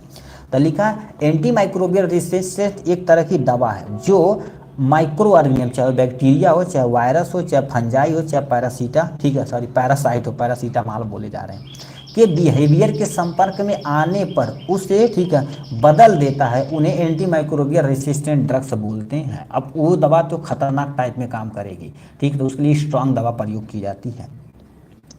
माइक्रो ऑर्गेनिज्म के पास, ठीक है, माइक्रो ऑर्गेनिज्म के पास एंटी माइक्रोबियल रेसिस्टेंस के प्रति डेवलप होने की यानी प्रवृत्ति रहती है, जिसे हम यानी सुपर बग बोलते हैं। मतलब बैक्टीरिया देखिएगा, अच्छा ये दवा खा रहे तो अपने आप को मॉडिफाई कर लेगा, अपने आप को चेंज कर लेगा, खतरनाक टाइप में भाई, ठीक है, अपने आप को चेंज करके यानी चेंज करने की कैपेसिटी होती है। जैसे कोरोना अभी देखो, पहला स्टेज आया था तो ज़्यादा लोगों को नहीं मारा, दूसरे स्टेज में भी आया था तो हमारी बॉडी मैकेनिज्म जान गया, कौन कौन दवा प्रयोग कर रहे हैं ये भी जान गया, और तीसरे स्टेज में आया, मारा एकदम से तबाही मचा दिया। तो उस तरह से जो तुम्हारे पास वायरस होते हैं, बैक्टीरिया बहुत तगड़ा म्यूटेशन करते हैं भाई, याद रखना। हम सब जैसे आदमी नहीं तुम्हारे पास बदल देते हैं ना, ठीक है। ऑल सब्जेक्ट का PDF कैसे मिलेगा, आप कॉन्टैक्ट नंबर रहेगा चैनल के डिस्क्रिप्शन में जाइएगा, इसके डिस्क्रिप्शन में, चैनल के डिस्क्रिप्शन में जाइएगा, जहाँ लोगो छपा होगा डिस्क्रिप्शन में जाएगा, वहाँ पर नंबर आप कॉन्टैक्ट कर लीजिएगा, हो जाएगा, ठीक है। तो अब देखिए, अब जो वो यानी उसके पर की डेवलप कर ले तो उसको सुपर बग बोला जाता है, ठीक, ये हो गया। एंटी माइक्रोबियल पर दवाओं का कोई प्रभाव नहीं पड़ता, इस प्रकार संक्रमण शरीर में बना रहता, तो उसके लिए हमें स्ट्रांग एकदम से खतरनाक टाइप के एंटीबैक्टीरियल रेसिस्टेंस प्रयोग किया जाता है, ठीक है, कॉम्बिनेशन में। तो इसमें तुम्हारे पास जैसे मान लेते हैं तुम्हारे पास बैक्टीरिया ऊपर से, देखिए ये बैक्टीरिया ऊपर से सिस्ट बना लिया, तो इसे ड्रग्स रेसिस्टेंस बैक्टीरिया, ड्रग्स इस पे आएगी तो केवल सिस्ट पे काम करेगा, नहीं अंदर बैठे बैठे बल्ले बल्ले कर रहा है, ठीक है, अपनी कॉलोनी बना रहा है, ठीक है, अपनी GF के साथ यहाँ पर रिप्रोडक्शन कर रहा है, ठीक। अब एक बार में जाएगा, सिस्ट फोड़ेगा, तबाही मचा देगा हमारे शरीर के अंदर, तो ये कर रहा है आराम से, ठीक है। व्हाट आर दिस ब्रो,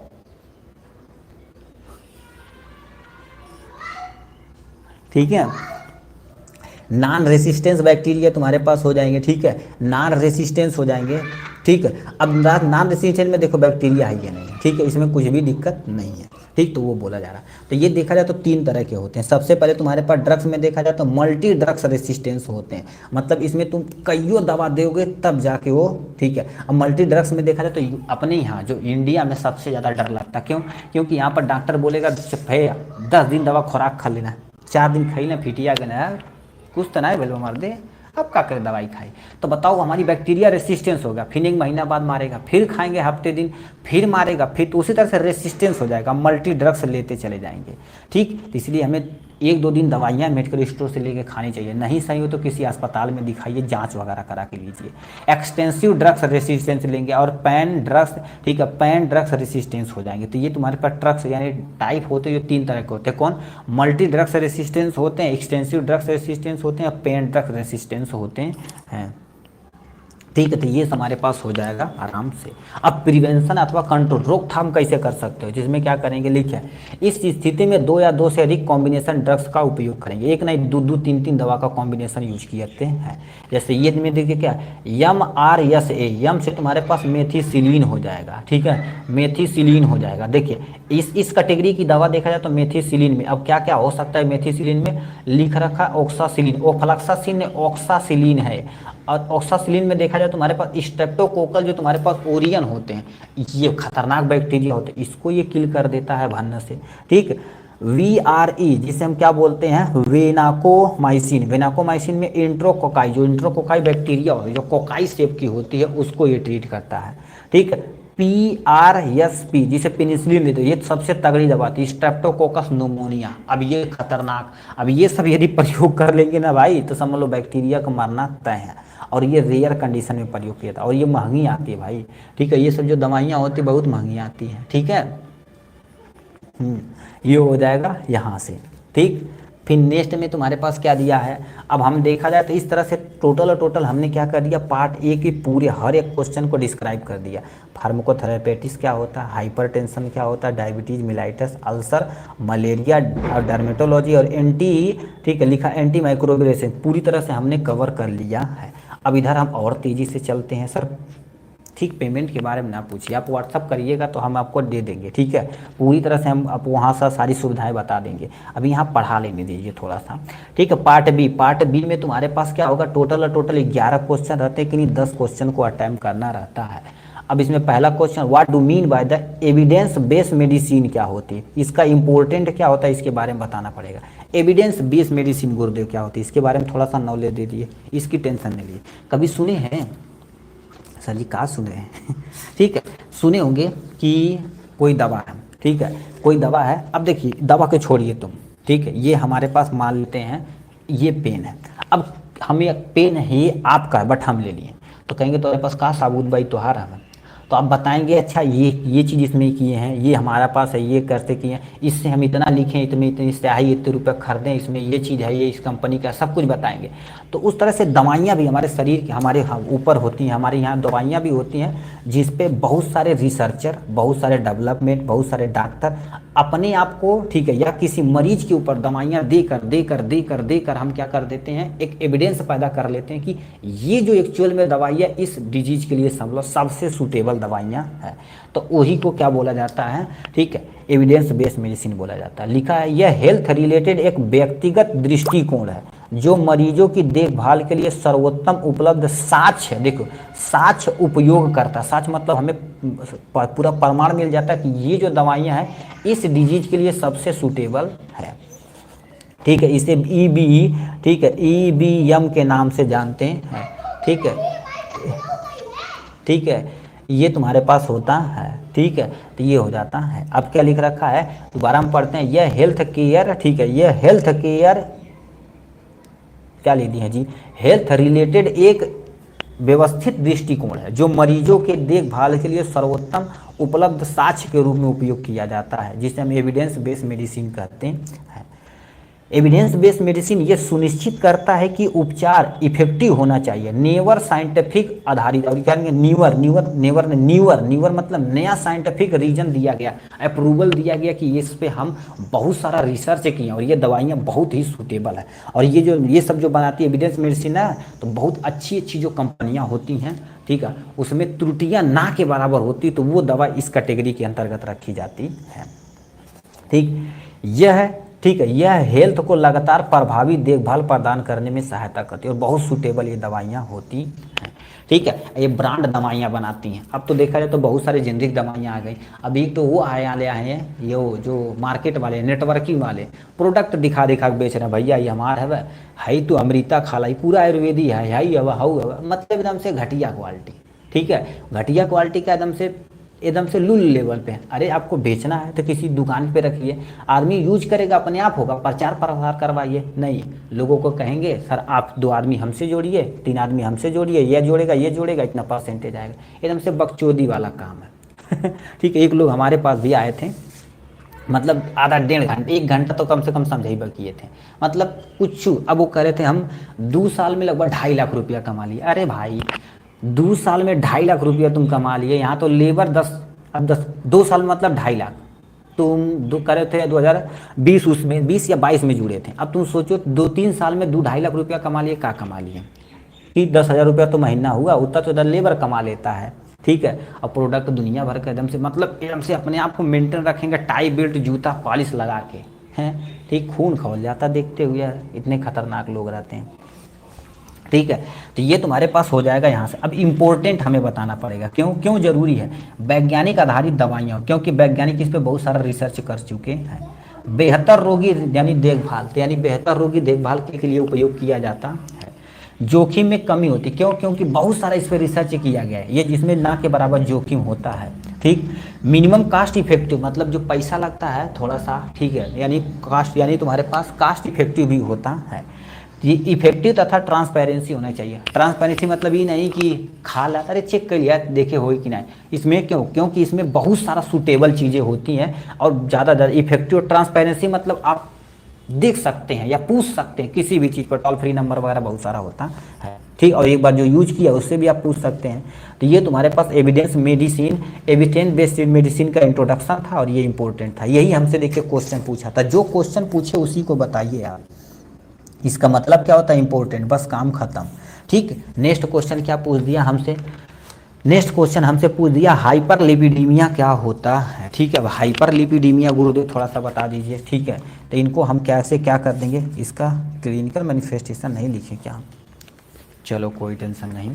ठीक है, अब इसमें तुम्हारे पास देखिए नेक्स्ट क्वेश्चन तुमसे क्या पूछा है, define hyperlipidaemia and their type, mention the clinical manifestation of hyperlipidaemia. सबसे पहले हाइपरलिपिडीमिया बताना पड़ेगा और इसके टाइप बताना पड़ेगा और इसका क्लिनिकल मैनिफेस्टेशन भी बताना पड़ेगा। तो आप इसे हाइपरलिपिडीमिया पढ़ती है, हम नोट निकाल देते हैं हाइपर, ठीक है, हाइपरलिपिडीमिया का क्लिनिकल मैनिफेस्टेशन हम निकाल देते हैं थोड़ा सा। ठीक है, ये इंडोक्राइन वाले पोर्शन में है ना, इंडोक्राइन हाइपरथायराइडिज्म नहीं, इंडोक्राइन में नहीं है। हाइपर एक ही साथ था हमारे पास, टोटल में देखा जाए हाइपोथायराइडिज्म कहाँ चला गया जी, पहले ही चैप्टर में है जी, कार्डियोवास्कुलर वाले में है। ठीक है, ठीक, तो यहाँ पर हाइपरटेंशन हो जाएगा, कार्डियो एंजाइना पेक्टोरिस हो जाएगा, हाइपरलिपिडीमिया मायोकार्डियम हो जाएगा। इसे पढ़िए, आप पढ़िए भाई, आपके सामने जो रखा गया उसको आप पढ़ते रहिए। ठीक है, क्लिनिकल मैनिफेस्टेशन दिया गया, बट उसमें ज़्यादा कुछ दिए नहीं किया है, चलो कोई टेंशन नहीं। ठीक, अब hyperlipidaemia derive from the two word, hyper मतलब ज़्यादा, लिपिडिया मतलब लिपिड फैट जो होता है यानी कोलेस्ट्रॉल होता है। ठीक है, वो भी बैड क्वालिटी का कोलेस्ट्रॉल होता है। हाइपरलिपिडीमिया एक ऐसी स्थिति है जिसमें कोलेस्ट्रॉल और ट्राइग्लिसराइड का स्तर समान स्तर से क्या हो जाता है, बढ़ जाता है। तो इस स्थिति को हाइपरलिपिडीमिया कहते हैं। क्या बोलते हैं, हाइपरलिपिडीमिया बोलते हैं। सिंपल सा समझिए, हाइपरलिपिडीमिया एक ऐसी स्थिति होती है जिसमें कोलेस्ट्रॉल और ट्राइग्लिसराइड का स्तर समान से क्या हो जाता है, बढ़ जाता है। तो इस स्थिति को हाइपरलिपिडीमिया कहते हैं। तो इस स्थिति को क्या बोलते हैं, हाइपरलिपिडीमिया बोला जाता है। ठीक, ये डिफिनेशन हो गए। हाइपरलिपिडीमिया वंशागत भी हो सकती है। वंशानुगत मतलब क्या होता है, एक पीढ़ी से दूसरी पीढ़ी में भी जा सकती है। ठीक है, ये काहे होती है, ये खराब खान पान के कारण से होती है। ठीक है, यानी खराब खान पान मतलब क्या होगा, सही से आप खाना नहीं खा रहे हैं, तो एकदम से घटिया क्वालिटी खा रहे हैं, कौन सी ड्रग्स यूज होती है, इसके लिए तुम्हारे पास ऐसे चीज़ होती है जो कोलेस्ट्रॉल को क्या करे, कम करे। ठीक है, तो उसके लिए बहुत सारे जैसे क्लिनिकल मार्फाडोगल में देखा जाए तो नार्कोटिक ड्रग देखती हैं, फाइब्रेट देते हैं, रेजिन देते हैं, ये सब चीज़, स्टैटिन, इस सब का ड्रग्स का प्रयोग करते हैं हाइपरलिपिडीमिया में। ठीक है, जय हिंद मेरे डियर साथी, मैं आपका साथी विकास और आज हम देखने वाले हैं, ठीक, ये देखा जाए COPD और ये देखा जाए तो आपका फार्माकोथेरेपेटिक्स का लेक्चर नंबर 2 है।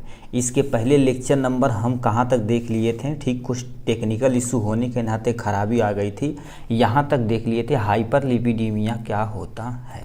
ठीक, अब हम चैप्टर नंबर यानी पार्ट दूसरे का चैप्टर, ये तीसरा क्वेश्चन है, यहाँ से शुरू करते हैं। क्या होता है, कैसे होता है, इस सबको हम इस वीडियो में एकदम डिटेल में देखने वाले हैं। ठीक है, तो इसमें लिखा क्या है, सबसे पहले आपको बताना पड़ेगा, देखिए, right A note on aetiopathogenesis of chronic obstructive pulmonary disease, जिसे शॉर्ट में हम क्या बोलते हैं, COPD बोला जाता है। क्या बोलते हैं इसे शॉर्ट में, COPD बोला जाता है। इसको पूरा डिटेल में बताना पड़ेगा। इसको साइड में रखते हैं, ये प्यारा सा नोट है, ये हिंदी मीडियम वर्जन का है और इसका इंग्लिश वर्जन यदि देखना है तो वो भी आपका प्ले लिस्ट बना दिया गया अलग अलग, वहाँ से आप जाके देख सकते हैं। तो क्या लिख रखा, ध्यान से सुनिए, क्रोनिक ऑब्स्ट्रक्टिव पल्मोनरी डिजीज, इसे फुल नेम आप प्लीज़ याद रखिएगा। क्यों, क्योंकि भी एक नंबर में आपसे पूछ देगा COPD का फुल नेम, तो आपको यही लिखना पड़ेगा। तो क्या लिख रखा है, COPD एक लंग्स डिजीज है। क्या होगी, लंग्स में होने वाली बीमारी है। ठीक, अब इसकी परिभाषा क्या होती है, अकॉर्डिंग टू WHO के अनुसार देखा जाए तो COPD एक फेफड़े के वायु प्रवाह में क्रोनिक ऑब्स्ट्रक्शन होता है जिससे सामान्य श्वास में परेशानी होती है। मतलब जो हम नॉर्मल श्वास ले रहे हैं इसमें कोई भी परेशानी आती है, ठीक है, श्वास नली में जो परेशानी आती है उसे COPD कहते हैं, यानी क्रोनिक ऑब्स्ट्रक्टिव पल्मोनरी डिजीज बोला जाता है। क्रोनिक ऑब्स्ट्रक्टिव मतलब रोकना, पल्मोनरी मतलब जो हमारे पास पाथ है जो नाक से लेकर लंग्स तक होता है उसको हम क्या बोलते हैं, COPD बोला जाता है। ठीक, तो ये डिफिनेशन हो गया। COPD मुख्यतः दो तरह के होते हैं। पहला तुम्हारे पास क्या होता है, इम्फाइसेमा होता है, दूसरा क्रोनिक ब्रोंकाइटिस होता है। दो तरह का होता है, एक इम्फाइसेमा होता है, दूसरा क्रोनिक ब्रोंकाइटिस होता है। अब इम्फाइसेमा क्या होता है गुरुदेव, इसके बारे में थोड़ा सा दे दिए नॉलेज। ठीक, क्या लिखा है, इसमें फेफड़े की अलवुलाई क्षतिग्रस्त हो जाती है, जो एल्वुलाई होती है ना वो डैमेज हो जाती है।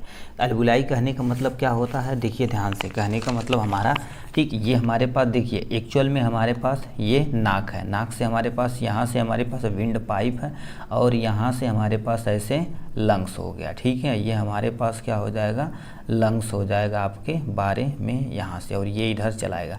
तो ये तुम्हारे पास यहाँ पर होती थी, देखिए ऐसे जो गुच्छे नुमा संरचना होती है, तो ये जो गुच्छे नुमा संरचना होती, जो अंगूर के दाने के समान संरचना होती, उसी को अलवुलाई बोलते हैं। इसी अलवुलाई में यानी क्षतिग्रस्त मतलब एक्चुअल में देखा जाए थोड़ा थोड़ा लिक्विड भर जाता है, जिसे सांस लेने में परेशानी होती है, तो उस कंडीशन को इम्फाइसेमा बोलते हैं। क्या बोलते हैं उस कंडीशन को, इम्फाइसेमा बोलते हैं। ठीक, फिर क्या लिख रखा, अब नेक्स्ट पे आते हैं इम्फाइसेमा। दूसरा तुम्हारे पास क्या होता है, क्रोनिक ब्रोंकाइटिस होता है। क्रोनिक ब्रोंकाइटिस क्या होता है, इसमें श्वास नली में, ठीक है, इसमें श्वास नली में सूजन और बलगम की अधिकता हो जाती है। मतलब इसमें क्या करेंगे, जो श्वास नली हो रही है, जो ये तुम्हारे पास नाक है, ये तुम्हारे पास विंड पाइप है, मतलब हवा वाली पाइप है, इसमें तुम्हारे पास बलगम जम जा रहे हैं। ठीक है, ऐसे ऐसे बलगम जम, अब बताओ बलगम जम जाएंगे तो यहाँ सांस लेने में हमें तकलीफ होगी। ठीक, तो वही तुम उस कंडीशन को क्या बोलते हैं, क्रोनिक ब्रोंकाइटिस बोलते हैं। ठीक, अब समझे कि नहीं, दो टाइप में होता, कौन कौन, first is emphysema, second is chronic, ठीक है, क्रोनिक ब्रोंकाइटिस होता है। ठीक, अब इसका मेन कारण क्या होता है गुरुदेव बता दीजिए। कोई बंदा लंबे समय तक स्मोकिंग कर रहा है तो उससे हो सकता है, कोई केमिकल मतलब वो कोई नशा वगैरह कर रहा है जिसको उसके लंग्स में इफेक्ट पड़ रहा है, उससे भी हो सकता है। डस्ट पार्टिकल से हो सकता है। एज मतलब क्या हो गया, एबव द 60 एंड 70 एज, मतलब बुढ़ापा जब होता तब भी हमारी दिक्कतें होती हैं। अब बुढ़ापा बड़ी कड़वा ख़राब चीज़ है भाई, ठीक है, वो सबको झेलना ही झेलना पड़ेगा, तो ये हो जाएगा। अब हम आते हैं पैथोजेनेसिस पे। एक्चुअल में ये इसका पैथोजेनेसिस क्या होता है इसके बारे में आपको बताना पड़ेगा। देखिए, सबसे पहले ऐसे एरिया में रह रहे हैं जहाँ पर एयर पॉल्यूशन है। ठीक, एयर पॉल्यूशन या कोई डस्ट पार्टिकल या स्मोक, धुआं, स्मोकिंग, कुछ भी यहाँ पर आप लिख सकते हैं। अभी हमारे शरीर के अंदर जाएगा तो इन्फ्लामेशन ऑफ स्मूथ मसल, हमारी जो स्मूथ मसल होती है जो विंड पाइप की, उसको ये क्या करेगा, सबसे पहले इन्फ्लामेशन कर देगा, थोड़ा सा सूजन कर देगा। जब सूजन करेगा, ठीक है, तो उसकी रुकावट को सही करने के लिए हमारी क्या करेगी, ठीक है, म्यूकस वहाँ से सीक्रेशन होगा, तो म्यूकस का स्राव बढ़ जाएगा, यानी म्यूकस का स्राव क्या हो जाएगा बाबू, बढ़ जाएगा। जब म्यूकस का स्राव बढ़ेगा तो एयर फ्लो में क्या होगी, रुकावट होगी, मतलब जो हमारे सांस एक्चुअल में हमारे शरीर के अंदर जा रही है उसमें क्या हो जाएगी, रुकावट होगी। अब इस रुकावट को ही क्या बोला जाता है हमारे पास, COPD बोला जाता है। क्या बोलते हैं हमारे पास, COPD बोलते हैं। तो ये आपके सामने पैथोजेनेसिस था। तो हमसे क्वेश्चन में देखिए क्या पूछा था, सबसे पहले COPD क्या होता है, इटियोलॉजी हमने देख लिया, फिर पैथोजेनेसिस पूरी तरह से देख के ख़त्म कर दिया है। शॉर्ट में आएगा तो इतना ही आपको लिखना पड़ेगा, यदि लॉन्ग में आएगा तो मैनिफेस्टेशन यानी क्लिनिकल मैनिफेस्टेशन, नॉन उसके बाद फार्माकोलॉजिकल, उसका नॉन फार्माकोलॉजिकल मैनेजमेंट वगैरह पूरा डिटेल में आपको बताना पड़ेगा। ठीक, ये हो गया आपका प्यारा सा नोट। ठीक, नेक्स्ट क्वेश्चन क्या पूछा है, ठीक है, नेक्स्ट क्वेश्चन की तरफ रुक करते हैं। यहाँ पर क्या लिख रखा, हाइपरथायराइडिज्म। ठीक है, अब यहाँ से क्वेश्चन क्या पूछा था इसमें, देखिए हमसे कह रखा सबसे पहले हाइपरथायराइडिज्म बताना पड़ेगा, फिर आपका इसको क्या बताना पड़ेगा कि यानी क्या बताना पड़ेगा जी, इटियोपैथोजेनेसिस ऑफ हाइपरथायराइडिज्म, मतलब इसको पूरा डिटेल में बताना पड़ेगा, मतलब एक पेज एटलीस्ट भरना चाहिए। तो ये तुम्हारे पास हो गया। अब ये क्या लिख रखा है, हाइपरथायराइडिज्म समझते हैं। देखिए हमारे नेक के गर्दन के लिए, गर्दन के बगल में एक ग्लैंड होती है जिसका नाम क्या होता है, थायराइड ग्लैंड होती है। यस सर, थायराइड ग्लैंड होती है। तो वहाँ पर कौन सा हार्मोन निकलता, थायरॉक्सिन हार्मोन निकलता तथा ट्राईआइडोथायरॉक्सिन हार्मोन निकलता, दो तरह का हार्मोन निकलता।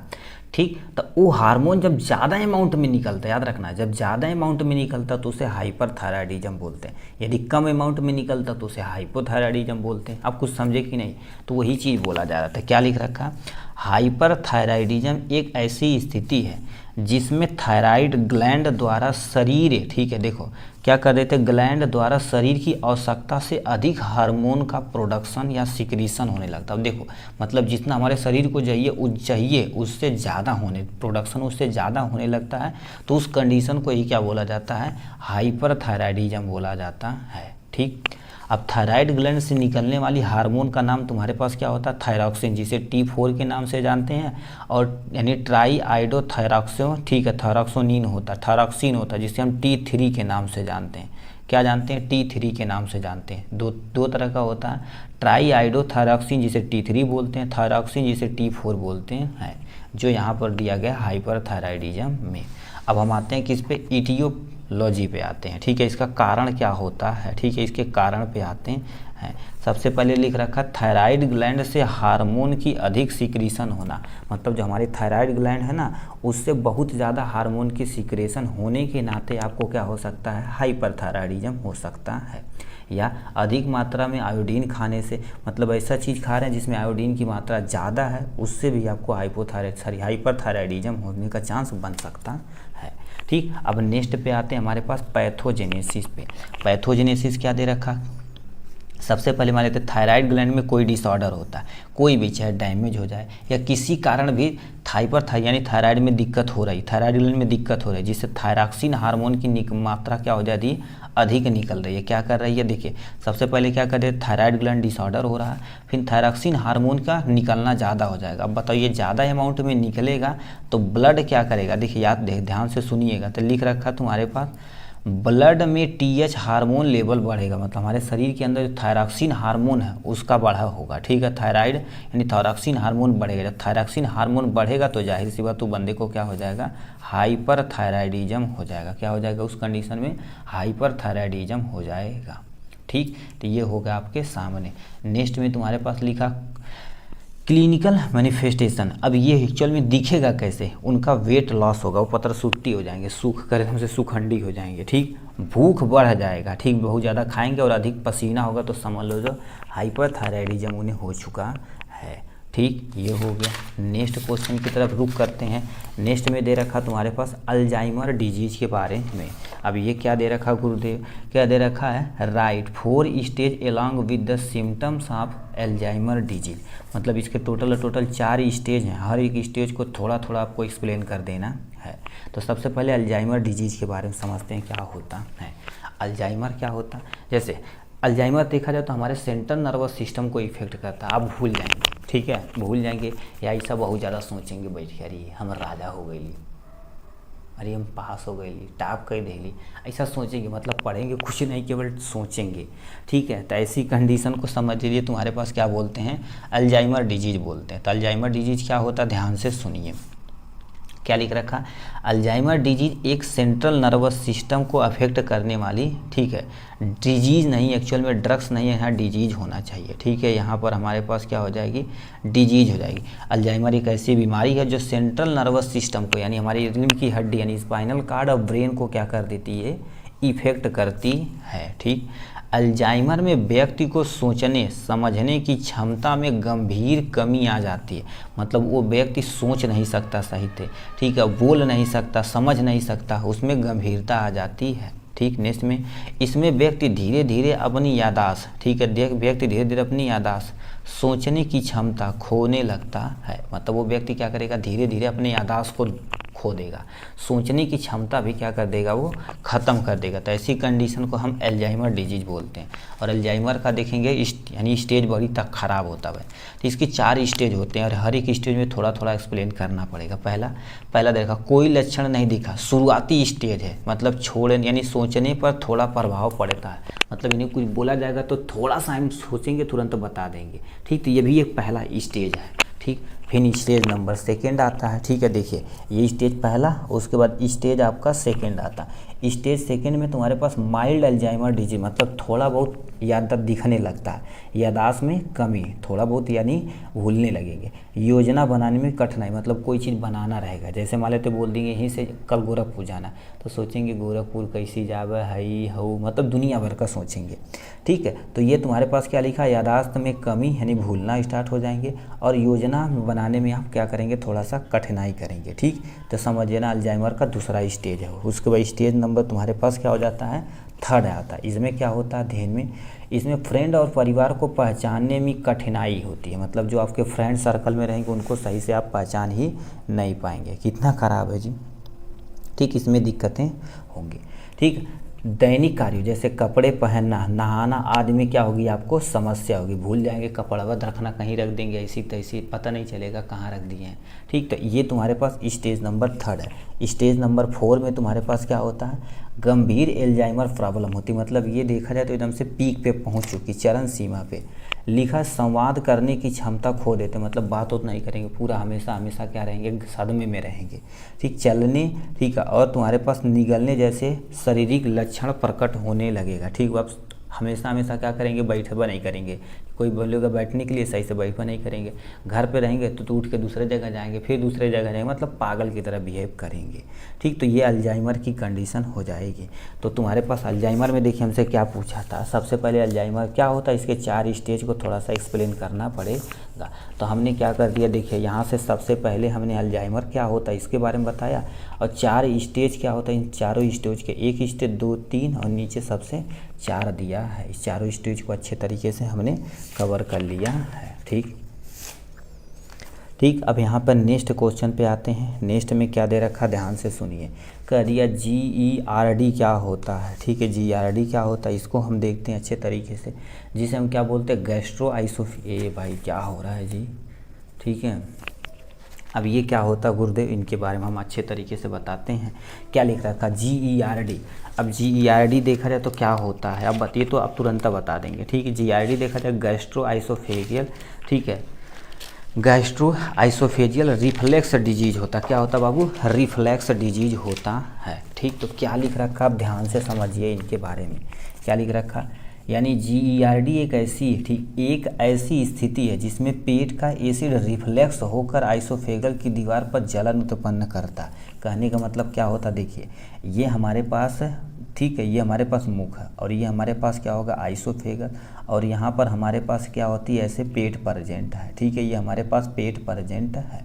ठीक, अब होता क्या, ध्यान से सुनिए, मतलब हमारे जो पेट में एसिडिटी होती है ये वापस आके इनकी दीवार पे, मतलब जो आइसोफेगस है, ये वाला आइसोफेगस है ना, इनकी दीवार पे जलन उत्पन्न करती। कभी कभी देखें पार्टी में जा रहे हो, जाते होंगे, बाकायदे पीट देते होंगे। ठीक है, चाट चौमी फुल्की बर्गर तंदूरी पनीर सब मार देते हैं तो गैस बन जाता। तो गैस देखेंगे वापस आता तो हमारी गले रीजन पे बहुत तगड़ा जलन करता। वही जो जलन करता वही कौन सी बीमारी है, ठीक है, गैस्ट्रो आइसोफेजियल रिफ्लेक्स डिजीज है। 1-2 दिन हो तो ज़्यादा दिक्कत नहीं, बट लंबे समय तक होगी तो बहुत सारी कंडीशन दिक्कतें हो सकती हैं आपके लिए और हमारे लिए, सबके लिए। ठीक है, तो ये भी लिखा गया एक ऐसी स्थिति है जिसमें पेट का एसिड रिफ्लेक्स होकर आइसोफेगस की दीवार पर जलन उत्पन्न करता। मतलब ये जो आइसोफेगस है इसकी दीवारों पर क्या कर देता है, जलन उत्पन्न करता, उसे GERD बोलते हैं, गैस्ट्रो आइसोफेगल रिफ्लेक्स डिजीज बोला जाता है।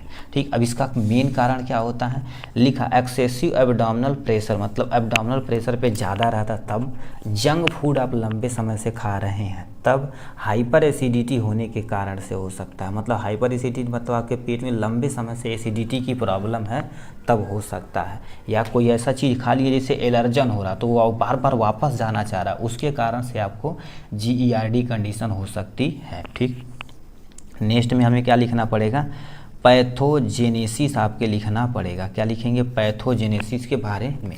अब पैथोजेनेसिस कैसे लिखेंगे, ध्यान से सुनिए। देखिए क्या हो रहा है पैथोजेनेसिस में। सबसे पहले मान लेते हैं आइसोफेगियल हाइपर, ठीक है, हाइपर सेंसिटिव होता है, जो तुम्हारे पास लिख देते हैं आइसोफेजियल। ठीक है, ये हमारे पास क्या हो जाएगा, आइसोफेजियल हाइपर, ठीक है, हाइपर सेंसिटिविटी है। ठीक है, ये ज़्यादा हाइपर सेंसिटिव हो चुका है। ठीक, अब ये जब यदि होगा तो हमारी जो ये वाली जो लाइनिंग रहेगी उनमें इन्फ्लामेशन हो जाएगा। तो क्या लिख रखे हैं, उसमें इन्फ्लामेशन हो जाएगा। क्या हो जाएगा, उसमें इन्फ्लामेशन हो जाएगा। फिर क्या हो जाएगा, इन्फ्लामेशन होने से नाचे तुम्हारे पास क्या होगा, चेंज इन, ठीक है, चेंज इन आइसोफेजियल, ठीक है, आइसोफेजियल, ठीक है, सेंसिटिविटी हो जाएगी। ठीक, तुम्हारे पास क्या हो जाएगी, सेंसिटिविटी हो जाएगी आपके सामने।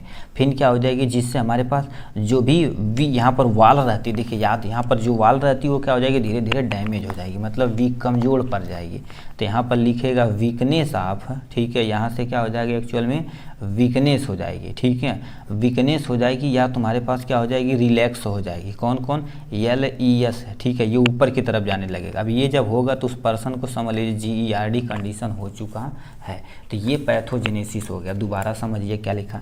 सबसे पहले जो आइसोफेगल हाइपर सेंसिटिव होता है किसी चीज़ के लिए, अब उसमें बार बार वापस जाएगा तो वहाँ पर क्या हो जाएगा बाबू, इन्फ्लामेशन, सूजन हो जाएगा। जब सूजन हो जाएगा तो हमारे आइसोफेगल सेंसिटिविटी क्या हो जाएगी, उसकी चेंज हो जाएगी धीरे धीरे, फिर वीक हो जाएगा, कमज़ोर हो जाएगा। वाल जो कमज़ोर हो जाएगा तो उस कंडीशन को हम क्या बोलते हैं, GERD बोला जाता है, गैस्ट्रो आइसोफेगल रिफ्लेक्स डिजीज होती है। ठीक, तो ये तुम्हारे पास कंडीशन था। क्या सबसे पहले आइसोफेगल लिखेंगे, ठीक, कारण लिखेंगे, पैथोजेनेसिस लिखेंगे, अपना काम हो जाएगा। ठीक, नेक्स्ट क्वेश्चन क्या पूछा हमसे, इसको यहाँ पर हो गया। ठीक, 7वां नंबर क्वेश्चन की तरफ रुक करते हैं। 7वां नंबर क्या क्वेश्चन पूछा है जी, 7वां नंबर हमसे क्या को पूछ दिया है, लिख रखा है clinical manifestation of megaloblastic anaemia. Megaloblastic anaemia के बारे में आपको पूरा डिटेल में बताना पड़ेगा, कैसे होता है, क्या होता है, इस सब के बारे में पूरा डिटेल में आपको बताना पड़ेगा। ठीक है, कहाँ चली गई कॉपियाँ भाई। ठीक है, अब उसको हम यहाँ से देखते हैं, रुक जाओ, वेट मिनट ब्रदर। ठीक, तो आपके सामने वही नेक्स्ट क्वेश्चन हमें दिया था, देखिए कह दिया था मेगलोब्लास्टिक एनीमिया क्या होता है। ठीक, इसके बारे में आपको पूरा डिटेल में बताना पड़ेगा। ठीक है, तो आयरन डिफिशियंसी एनीमिया को मेगलोब्लास्टिक एनीमिया बोलते हैं। तो क्या लिख रखा है, ध्यान से सुनिए। कह दिया है आयरन डिफिशियंसी एनीमिया को हम माइक्रोसिस्टिक एनीमिया भी कहते हैं या मेगलोब्लास्टिक एनीमिया के नाम से भी जाना जाता है। ठीक, इसमें होता क्या, इस कंडीशन में ब्लड के पास, ठीक है, यानी इस कंडीशन में ब्लड के पास इनफ हेल्दी आरबीसी नहीं होती, जिसे एनीमिया कहते हैं। सिंपल सा क्या होती है, आयरन यानी खून है, तो खून में जो आयरन की कमी होती है, यानी हीमोग्लोबिन के कमी के कारण से जो बीमारियां होती है उसी को हम एनीमिया बोलते हैं। ठीक है, तो उसमें जो आरबीसी होती है उस पर, ठीक है, हेल्दी आरबीसी नहीं रहती। जब हेल्दी आरबीसी नहीं रहेगी तो जाहिर सी बात एनीमिया उसे हो जाएगा। ठीक है, आरबीसी है तो हीमोग्लोबिन कंटेन करती, जब हीमोग्लोबिन में नहीं रहेगा तो एनीमिया उन्हें जरूर हो जाएगा। ठीक है, एनीमिया एक ऐसी स्थिति यानी कंडीशन है जिसमें शरीर के सेल के पास ऑक्सीजन ले जाने यानी हेल्दी आरबीसी पर्याप्त मात्रा में अनुपस्थित होते हैं। अब बताइए, जो ढो के ले जा रहा है, यानी एक्चुअल में देखिए जाए हीमोग्लोबिन ऐसे होता है। ठीक है, हीमोग्लोबिन का स्ट्रक्चर हमारे पास ऐसे हो, ये ऑक्सीजन, ये ऑक्सीजन, ये ऑक्सीजन, ये ऑक्सीजन, तो ये ऑक्सीजन ढो कर ले जाता है, ऑक्सीजन को ढो कर ले जाता है। तो ये अब बताइए, ये ले ही नहीं जा रहा है कौन, आरबीसी जब अनहेल्दी है। ठीक है, जब पर्याप्त मात्रा में ले ही जा रहा है तो ऑक्सीजन की उसके शरीर के अंदर कमी हो जाएगी। तो वही लिखा, एनीमिया ऐसी, ठीक है, एक ऐसी कंडीशन है जिसमें शरीर के, ठीक है, सेल के पास ऑक्सीजन ले जाने हेल्दी आरबीसी पर्याप्त मात्रा में अनुपस्थित होते हैं, यानी पैबा नहीं जाते हैं, उसे हम कंडीशन बोलते हैं। अब यहाँ पर लिखा है इटियोलॉजी, इटियोलॉजी पे हम आते हैं। तो ये क्या होगा, ब्लड का लॉस हो जाने से होता है। ठीक, कारण ये बताना, ब्लड में हीमोग्लोबिन की कमी के नाते हो जाता है। आयरन का अवशोषण न होने पाने के कारण हो सकता है, कोई भी फीमेल है वो प्रेग्नेंट है तो उसको आयरन चाहिए पर्याप्त मात्रा में, कैल्शियम प्लस में प्रोटीन चाहिए, ये सब कमी रहेगा तो समझ लीजिए उसे एनीमिया होने का खतरा बढ़ सकता है। भोजन में आयरन की कमी और तथा जेनेटिक्स बीमारियां भी हो सकती हैं। जेनेटिक बीमारियां भी देखा जाए तो मेगलोब्लास्टिक एनीमिया जेनेटिक होता है, जो एक पीढ़ी से दूसरी पीढ़ी में भी जाता है। ठीक, तो ये तुम्हारे पास क्या हो जाएगा, कारण हो जाएगा। पैथोजेनेसिस देखा जाए तो काहे उस बंदे को होता है, तो एक्चुअली में सबसे पहले देखिए हीमोग्लोबिन का जो प्रोडक्शन है वो कमी हो जाएगी। प्रोडक्शन मतलब जो बन रहा है उसकी कमी हो जाएगी। जब इसकी कमी हो जाएगी तो जाहिर सी बात आयरन की कमी हो जाएगी। आयरन की जब कमी होगी तो आरबीसी क्या होगा, अनहेल्दी हो जाएगा, यानी आरबीसी अनहेल्दी, जब आरबीसी अनहेल्दी होगा तो आयरन डिफिशियंसी एनीमिया हो जाएगा। तो यानी आयरन की में, ठीक है, आयरन डिफिशियंसी सभी में आयरन की कमी हो जाएगी तो उस बंदे को क्या हो जाएगा, एनीमिया कॉजेज हो जाएगा। तो इतना आपको बताना था। देखिए एनीमिया कॉजेज होगा, दोबारा हम बताते हैं, मेगलोब्लास्टिक एनीमिया हेडिंग डाल के ये लिखिएगा। ठीक, उसके बाद इटियोलॉजी आप लिखिएगा ये, उसका पैथोजेनेसिस में आप लिखिएगा ये, इतना लिख देंगे अपना काम बन जाएगा। ठीक, यही हमसे क्वेश्चन में पूछा था। नेक्स्ट क्वेश्चन में क्या पूछा था, कह दिया है यानी व्हाट इज कोविड-19, यानी सार्स भी पूछे तब भी लिखना, कोविड-19 भी पूछे तब भी लिखना। In list various approved vaccine for the covid in India, कौन कौन सी अपने यहाँ अप्रूवल दी गई थी वैक्सीन को, उसको पूरा डिटेल में यहाँ से आपको लिखना है। ठीक है। तो क्या लिख रखा, ध्यान से सुनिए, ठीक है। 9 नंबर, ठीक है। यहाँ पर आ जाते हैं SARS-2 यानी कोविड-19 के बारे में हमें पूरा डिटेल में लिखना पड़ेगा, ठीक है। अब ये क्या होता है, कैसे होता है, ध्यान से सुनिए। लिखा सार्स कोविड वायरस एक वायरल इन्फेक्शन डिजीज है। अभी कोविड आया था तो उसके बारे में तो आप मस्त तरीके से जानते हैं। एक तरह का वायरल इन्फेक्शन यानी वायरस से होने वाली जो इन्फेक्शन होते हैं उससे वायरल इन्फेक्शन कहते हैं। सार्स कोविड-2 का जो पूरा नाम था severe acute respiratory syndrome corona virus 2 था। क्या था, कोरोना वायरस 2 था, ठीक। लिखा है इसे समानतः नोवल कोरोना वायरस के नाम से भी जानते हैं, यानी कोविड-19 को समानतः नोवल कोरोना वायरस के नाम से भी जाना जाता है। कोरोना वायरस का उद्गम वुहान सिटी चाइना से हुआ था, ठीक है। मतलब कहाँ से कोई पूछेगा होगा तो बताएंगे वुहान की छोटी सी सिटी थी, और तुम्हारे पास छोटी नहीं सिटी में बड़ी, क्योंकि लैब से निकला था तो वहाँ पर छोटी सिटी में तो लैब होगा नहीं, जहाँ तगड़ी रहेगी तो वहीं तो होगा। तो यानी कोरोना वायरस का उद्गम वुहान सिटी चाइना से हुआ था, ठीक। अब इसका मेन कारण क्या था कि यानी इसका मेन कारण क्या, बैट से ओरिजिनेट हुआ था, मतलब माना जाता जो चमगादड़ थी उसी से ये ओरिजिनेट हुआ था, ठीक। यह highly contagious acute respiratory disease होता है। क्या होता है, हाईली, ठीक है, कंटाजियस एक्यूट रिस्पायरेटरी डिजीज है। यह मुख्यतः ड्रॉपलेट यानी ड्रॉपलेट, दूसरा तुम्हारे पास क्या लिख रखा, फिजिकल कांटेक्ट कंटामिनेटेड थिंग्स से फैलता, मतलब जैसे हम आपको छींक दिए तो हमारा जो ड्रॉपलेट जहाँ गिरेगा तो उससे हेल्दी पर्सन में जाने का चांस बन जाता है। फिजिकल कांटेक्ट से हो सकता है, और कंटामिनेटेड थिंग्स से मतलब कोई चीज़, जैसे मान लेते ये पेन है, हमें कोरोना हुआ तो इसको हम टच कर देंगे तो ये भी कंटामिनेट हो जाए, आप छुएंगे उसके बाद आपका हाथ नोज नाक के पास जाएगा तो आपको कोरोना होने का चांस बन सकता है, ठीक। नेक्स्ट में तुम्हारे पास लिखा पैथोजेनेसिस सेक्सुअल में होता कैसे है, ध्यान से सुनिएगा। सबसे पहले देखिए क्या होगा, कोरोना वायरस का प्रवेश होगा, चीज़ जैसे प्रवेश होगा हमारे शरीर के अंदर, माइक्रोफेज एक्टिवेट हो जाएगा। अब माइक्रोफेज यदि एक्टिवेट होगा तो हमारी इम्यूनिटी सिस्टम तुरंत फेल हो जाएगी। क्यों, क्योंकि माइक्रोफेज बहुत एक्टिवेशन काम करता है, ठीक है, जो हमारी इम्यूनिटी सिस्टम को फेल कर देता है। उस समय जिसकी इम्यूनिटी बहुत तगड़ा थी वही जी पाया था उस टाइम, ठीक। मल्टीप्लिकेशन होगा, ठीक है, होता है जिसे वायरस लंग्स के अंदर, याद रखना लंग्स के अंदर अब मल्टीप्लिकेशन करके 1 से 4,000 कुछ भी बना सकता है, वो मल्टीप्लिकेशन करेगा। अब बताओ ये लंग्स में जब यानी मल्टीप्लिकेशन करेगा तो इन्फ्लामेशन हो जाएगी, सूजन हो जाएगा, जिससे सांस लेने में प्रॉब्लम होगी, यानी फेल हो जाएगा, उस पर्सन की डेथ हो जाएगी। तो कोरोना में बड़ी दर्दनाक मौत होती थी। तो आपको इतना लिखना पड़ेगा आपके बारे में, ठीक। अब वैक्सीन के बारे में कहा था तो इसके बारे में थोड़ा सा उपचार आप लिख दीजिएगा। तो इसके लिए बहुत सारी दवाइयाँ आई थी। एंटीवायरल ड्रग्स में रेमडेसिविर सबसे ज़्यादा प्रयोग किया जाता था, रेटनाविर का प्रयोग किया जाता है, निरमारेट्रीलिविर का प्रयोग किया जाता था। मोनोक्लोनल एंटीबॉडी में देखा जाए तो इम्यून जो रिस्पांस होती थी उसका उपयोग किया जाता था, ठीक। अब इसमें ये वैक्सीन थी जैसे कोविशील्ड वैक्सीन, कोवैक्सीन, और भी आपको जो वैक्सीन नाम पता है तो यहाँ पर आप लिख सकते हैं जो कोरोना वायरस में उपयोग किया जाता है, ठीक। ये था आपका प्यारा सा क्वेश्चन, ठीक है। नेक्स्ट क्वेश्चन की तरफ रुक करते हैं। नेक्स्ट हमसे क्वेश्चन क्या पूछ दिया है, इधर आते हैं। क्या दिया तुम्हारे पास 9 नंबर क्वेश्चन। 9 नंबर क्वेश्चन हमसे पूछ दिया, write note on the oesophageal treatment of the rheumatoid arthritis के बारे में आपको बताना पड़ेगा। किसमें, रीमेटॉइड आर्थराइटिस के बारे में आपको पूरा डिटेल में बताना पड़ेगा, ठीक है। 9वां नंबर क्वेश्चन था, 9वां नंबर 14 पेज नंबर, ठीक है। तो इसको रेमेटॉइड आर्थराइटिस के बारे में आपको पूरा डिटेल में बताना पड़ेगा। तो देखिए ये आपके सामने था रेमेटॉइड आर्थराइटिस। थोड़ा सा हड्डी के बारे में हम पढ़े होंगे, ये हमारे हड्डियों में होने वाली बीमारी है, ठीक। अब एक्चुअल में होता क्या, ध्यान से सुनिए।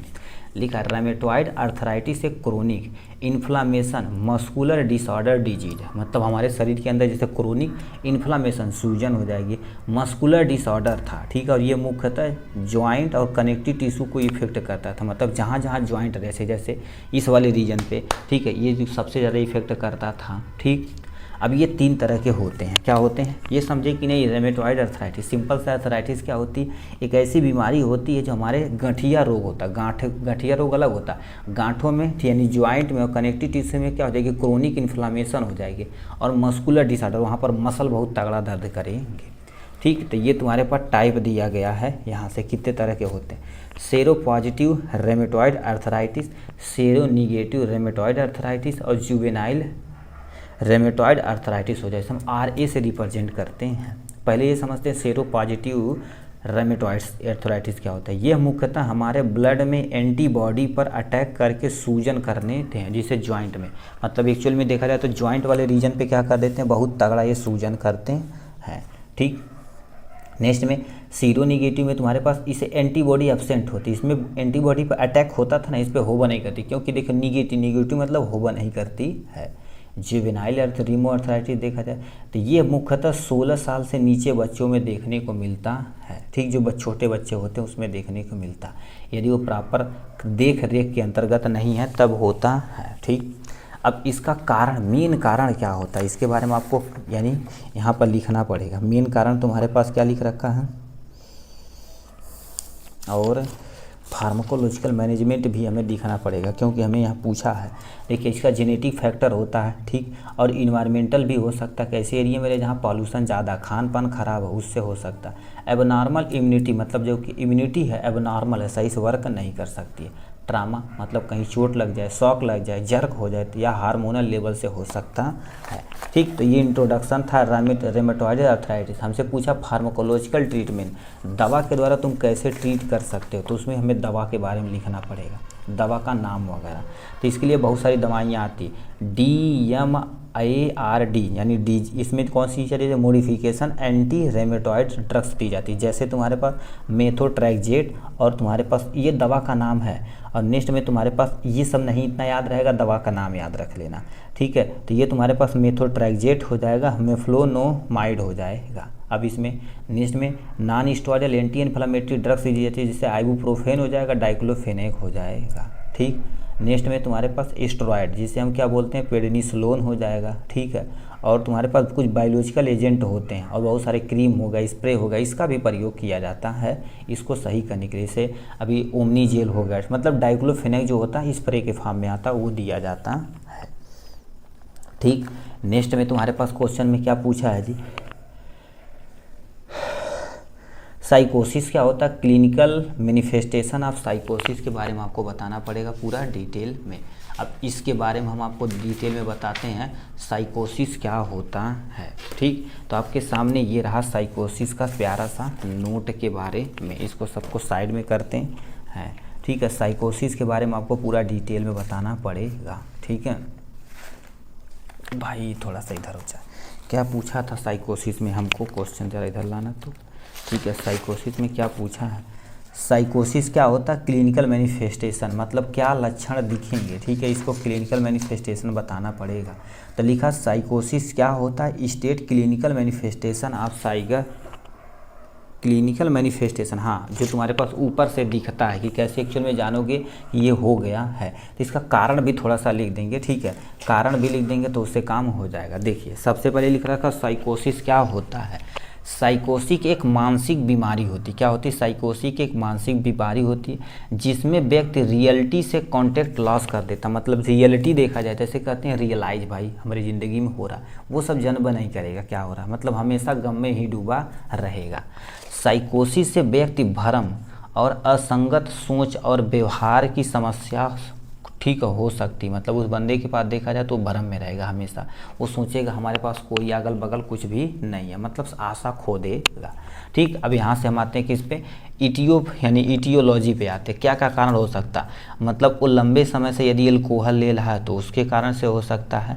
ठीक है, ब्रेन, ठीक है, यहाँ पर क्या हो जाएगा, ब्रेन के अंदर सिस्ट बनने के कारण से हो सकता है। दूसरा, तुम्हारे पास कुछ सर्टेन ड्रग्स होती हैं, क्या होती हैं, सर्टेन ड्रग्स होती हैं, उसके कारण से भी हो सकता है। ठीक, या स्ट्रोक के कारण से हो सकता है। तो कईयों कारण हो सकता है जिससे आपको, ठीक है, यानी साइकोसिस होने का खतरा बढ़ सकता है। ठीक, ये हो गया कारण। अब हम आते हैं क्लिनिकल, ठीक है, यहाँ पर लिख देते हैं क्लिनिकल मैनिफेस्टेशन, मतलब जैसे कुछ तो लक्षण दिखना चाहिए ना। ठीक है, कि यानी हम कुछ दिखेगा कि हम इसे मान लेंगे यानी हुआ है। तो इसके लिए तुम्हारे पास क्या होगा, सबसे पहले क्या होगा, डिल्यूजन, मतलब भ्रमित, हमेशा वो ज़िंदगी में भ्रमित रहेगा। तो यहाँ पर क्या लिख देंगे, डिल्यूजन, मतलब वो क्या रहेगा, भ्रमित रहेगा। ठीक है, ये हमारे पास क्या रहेगा, हमेशा भ्रमित रहेगा। पहला कंडीशन में हम जानेंगे कि उसे साइकोसिस हुआ है। नेक्स्ट में तुम्हारे पास लिखा क्या आ गया, ठीक है, जो तुम्हारे पास सोचने और बोलने की, हमारे पास लिख देते हैं सोचने ठीक है, सोचने कामा बोलने, यानी क्या होगा, सोचने कामा बोलने, ठीक है, को क्या कर देगा, ऑर्गेनाइज ही नहीं कर पाएगा। ठीक है, बोलने की क्षमता, ठीक है, क्षमता, ठीक है, क्षमता खो देगा। क्या कर देगा, खो देगा। उसको क्या बोलते हैं, साइकोसिस बोलते हैं। दूसरा तुम्हारे पास क्या होगा, हमेशा हेलुसिनेशन रहेगा, भ्रमित रहेगा व्यक्ति। नहीं कहते हैं हेलुसिनेशन हो रहा है, हेलुसिनेशन रहेगा, इससे हो सकता है। ठीक, और दूसरा तुम्हारे पास क्या होगा, यानी थॉट चेंजिंग, मतलब उसका जैसे तुम्हारे पास अभी बात किया कुछ और कुछ समय के बाद अपनी चेंजिंग हो, क्या कर देगा, थॉट ही चेंज कर लेगा।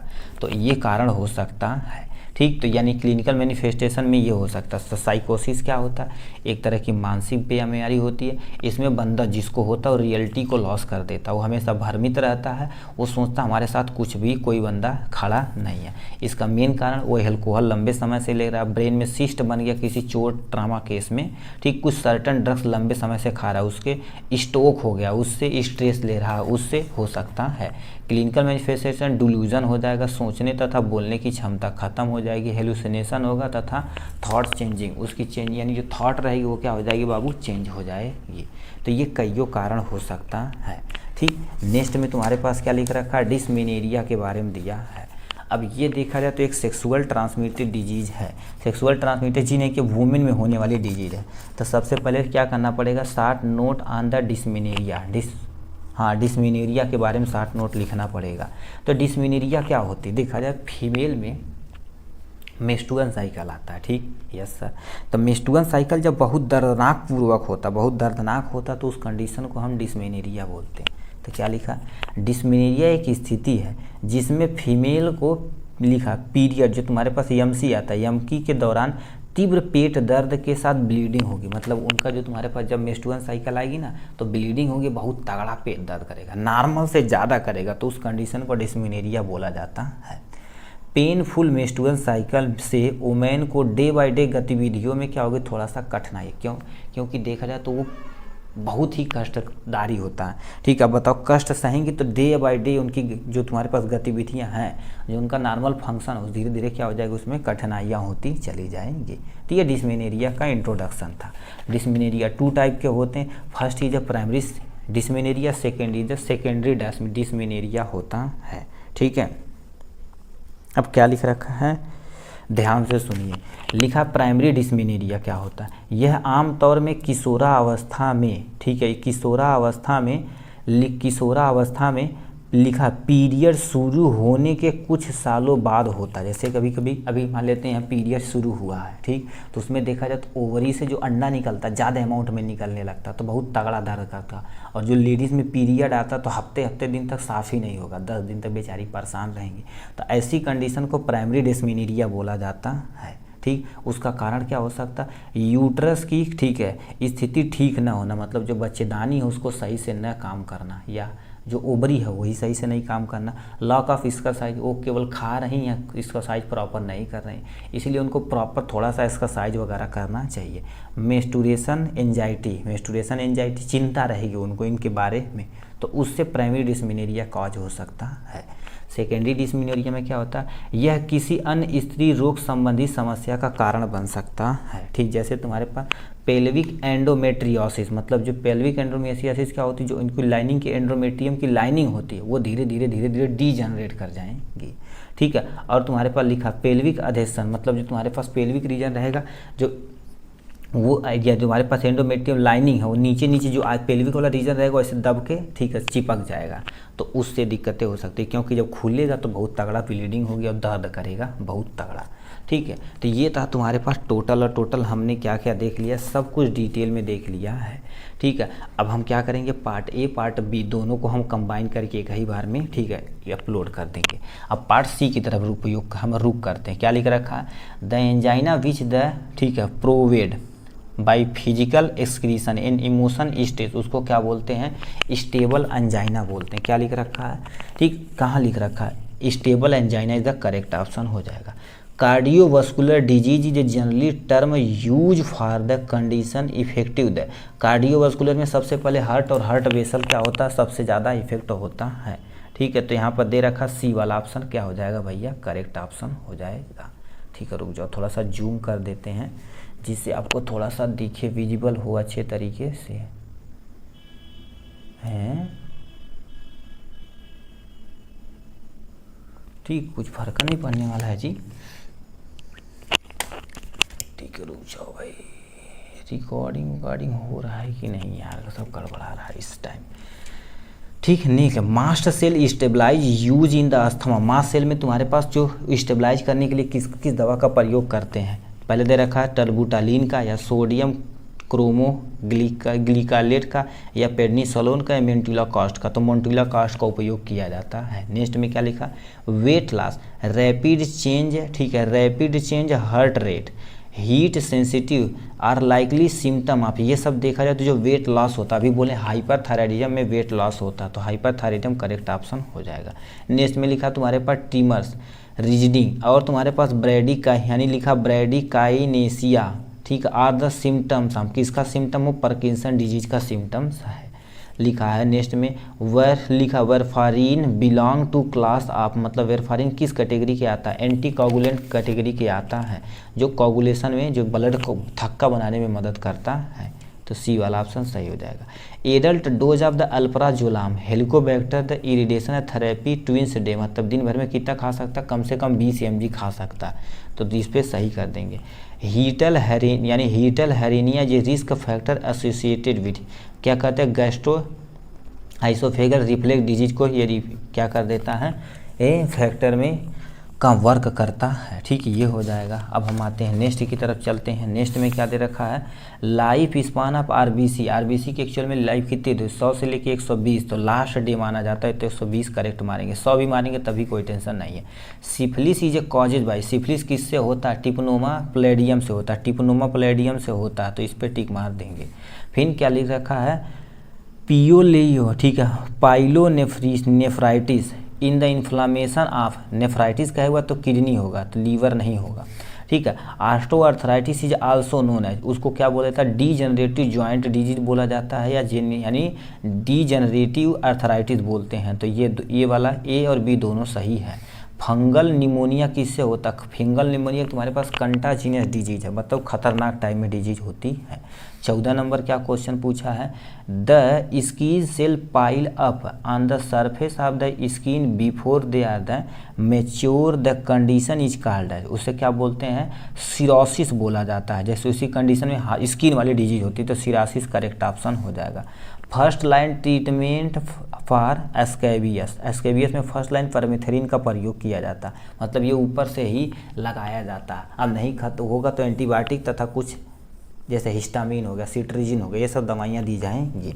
ठीक, loss of interest in all things of the symptom, मतलब तुम्हारे पास क्या कर देते हैं, तो उसको क्या बोला जाता है, हमारे पास उस पर्सन को डिप्रेशन बोला जाता है, तो सब कुछ इंटरेस्ट वगैरह लॉस कर देगा। सेलेक्टिव सेरोटोनिन रीअपटेक इनहिबिटर देखा जाए तो तुम्हारे पास क्या होता है, सर्टालाइन होता है। ठीक, नेक्स्ट में क्या लिख रखा है, the disease associated with the distraction of the optic nerve, मतलब ऐसे में क्या होता है, जो ऑप्टिक नर्व होती है वो डैमेज होती है, ठीक, उसको ग्लाइकोमा बोलते हैं। तो ग्लाइकोमा में होता है जिसमें तुम्हारे पास इंट्राऑकुलर प्रेशर बढ़ जाता है, जिससे हमारे पास नर्व जो होती है, कौन, ऑप्टिक नर्व होती है, वो डैमेज होने लगती है। ठीक, फिर 19 नंबर क्वेश्चन क्या पूछा, एक condition of the absence of monthly menstrual period is known, मतलब पूरा महीने वाइबा नहीं करेगा मेंस्ट्रुअल साइकिल, तो उसे एमेनोरिया बोला जाता है। ट्यूबरकुलोसिस इज नोज है, ट्यूबरकुलोसिस को नोज कोच डिजीज भी नाम दिया जाता है, ट्यूबरकुलोसिस को कोच डिजीज के नाम से भी जानते हैं। तो इस तरह से देखा जाए तो हमने फार्माकोथेरेपेटिक्स का A to Z पूरी तरह से क्या कर दिया है, कंप्लीट कर लिया है। इसका यदि आपको नोट चाहिए, ठीक है, इसी के डिस्क्रिप्शन में हमारा नंबर है, कुछ धनराशि है, इसकी प्राइस केवल 25 रुपये है। ठीक है, 25 रुपया दे के अपना नोट मंगा के आप आराम से पढ़ सकते हैं। हिंदी में चाहिए तो हिंदी मंगा सकते हैं, इंग्लिश में मंगाना चाहे तो इंग्लिश में भी मंगा सकते हैं। ठीक, तो चलिए आज के लिए बस इतना ही, फिर मिलेंगे नेक्स्ट वीडियो में नेक्स्ट टॉपिक के साथ। तब तक के लिए bye bye and take care. ठीक है भाई।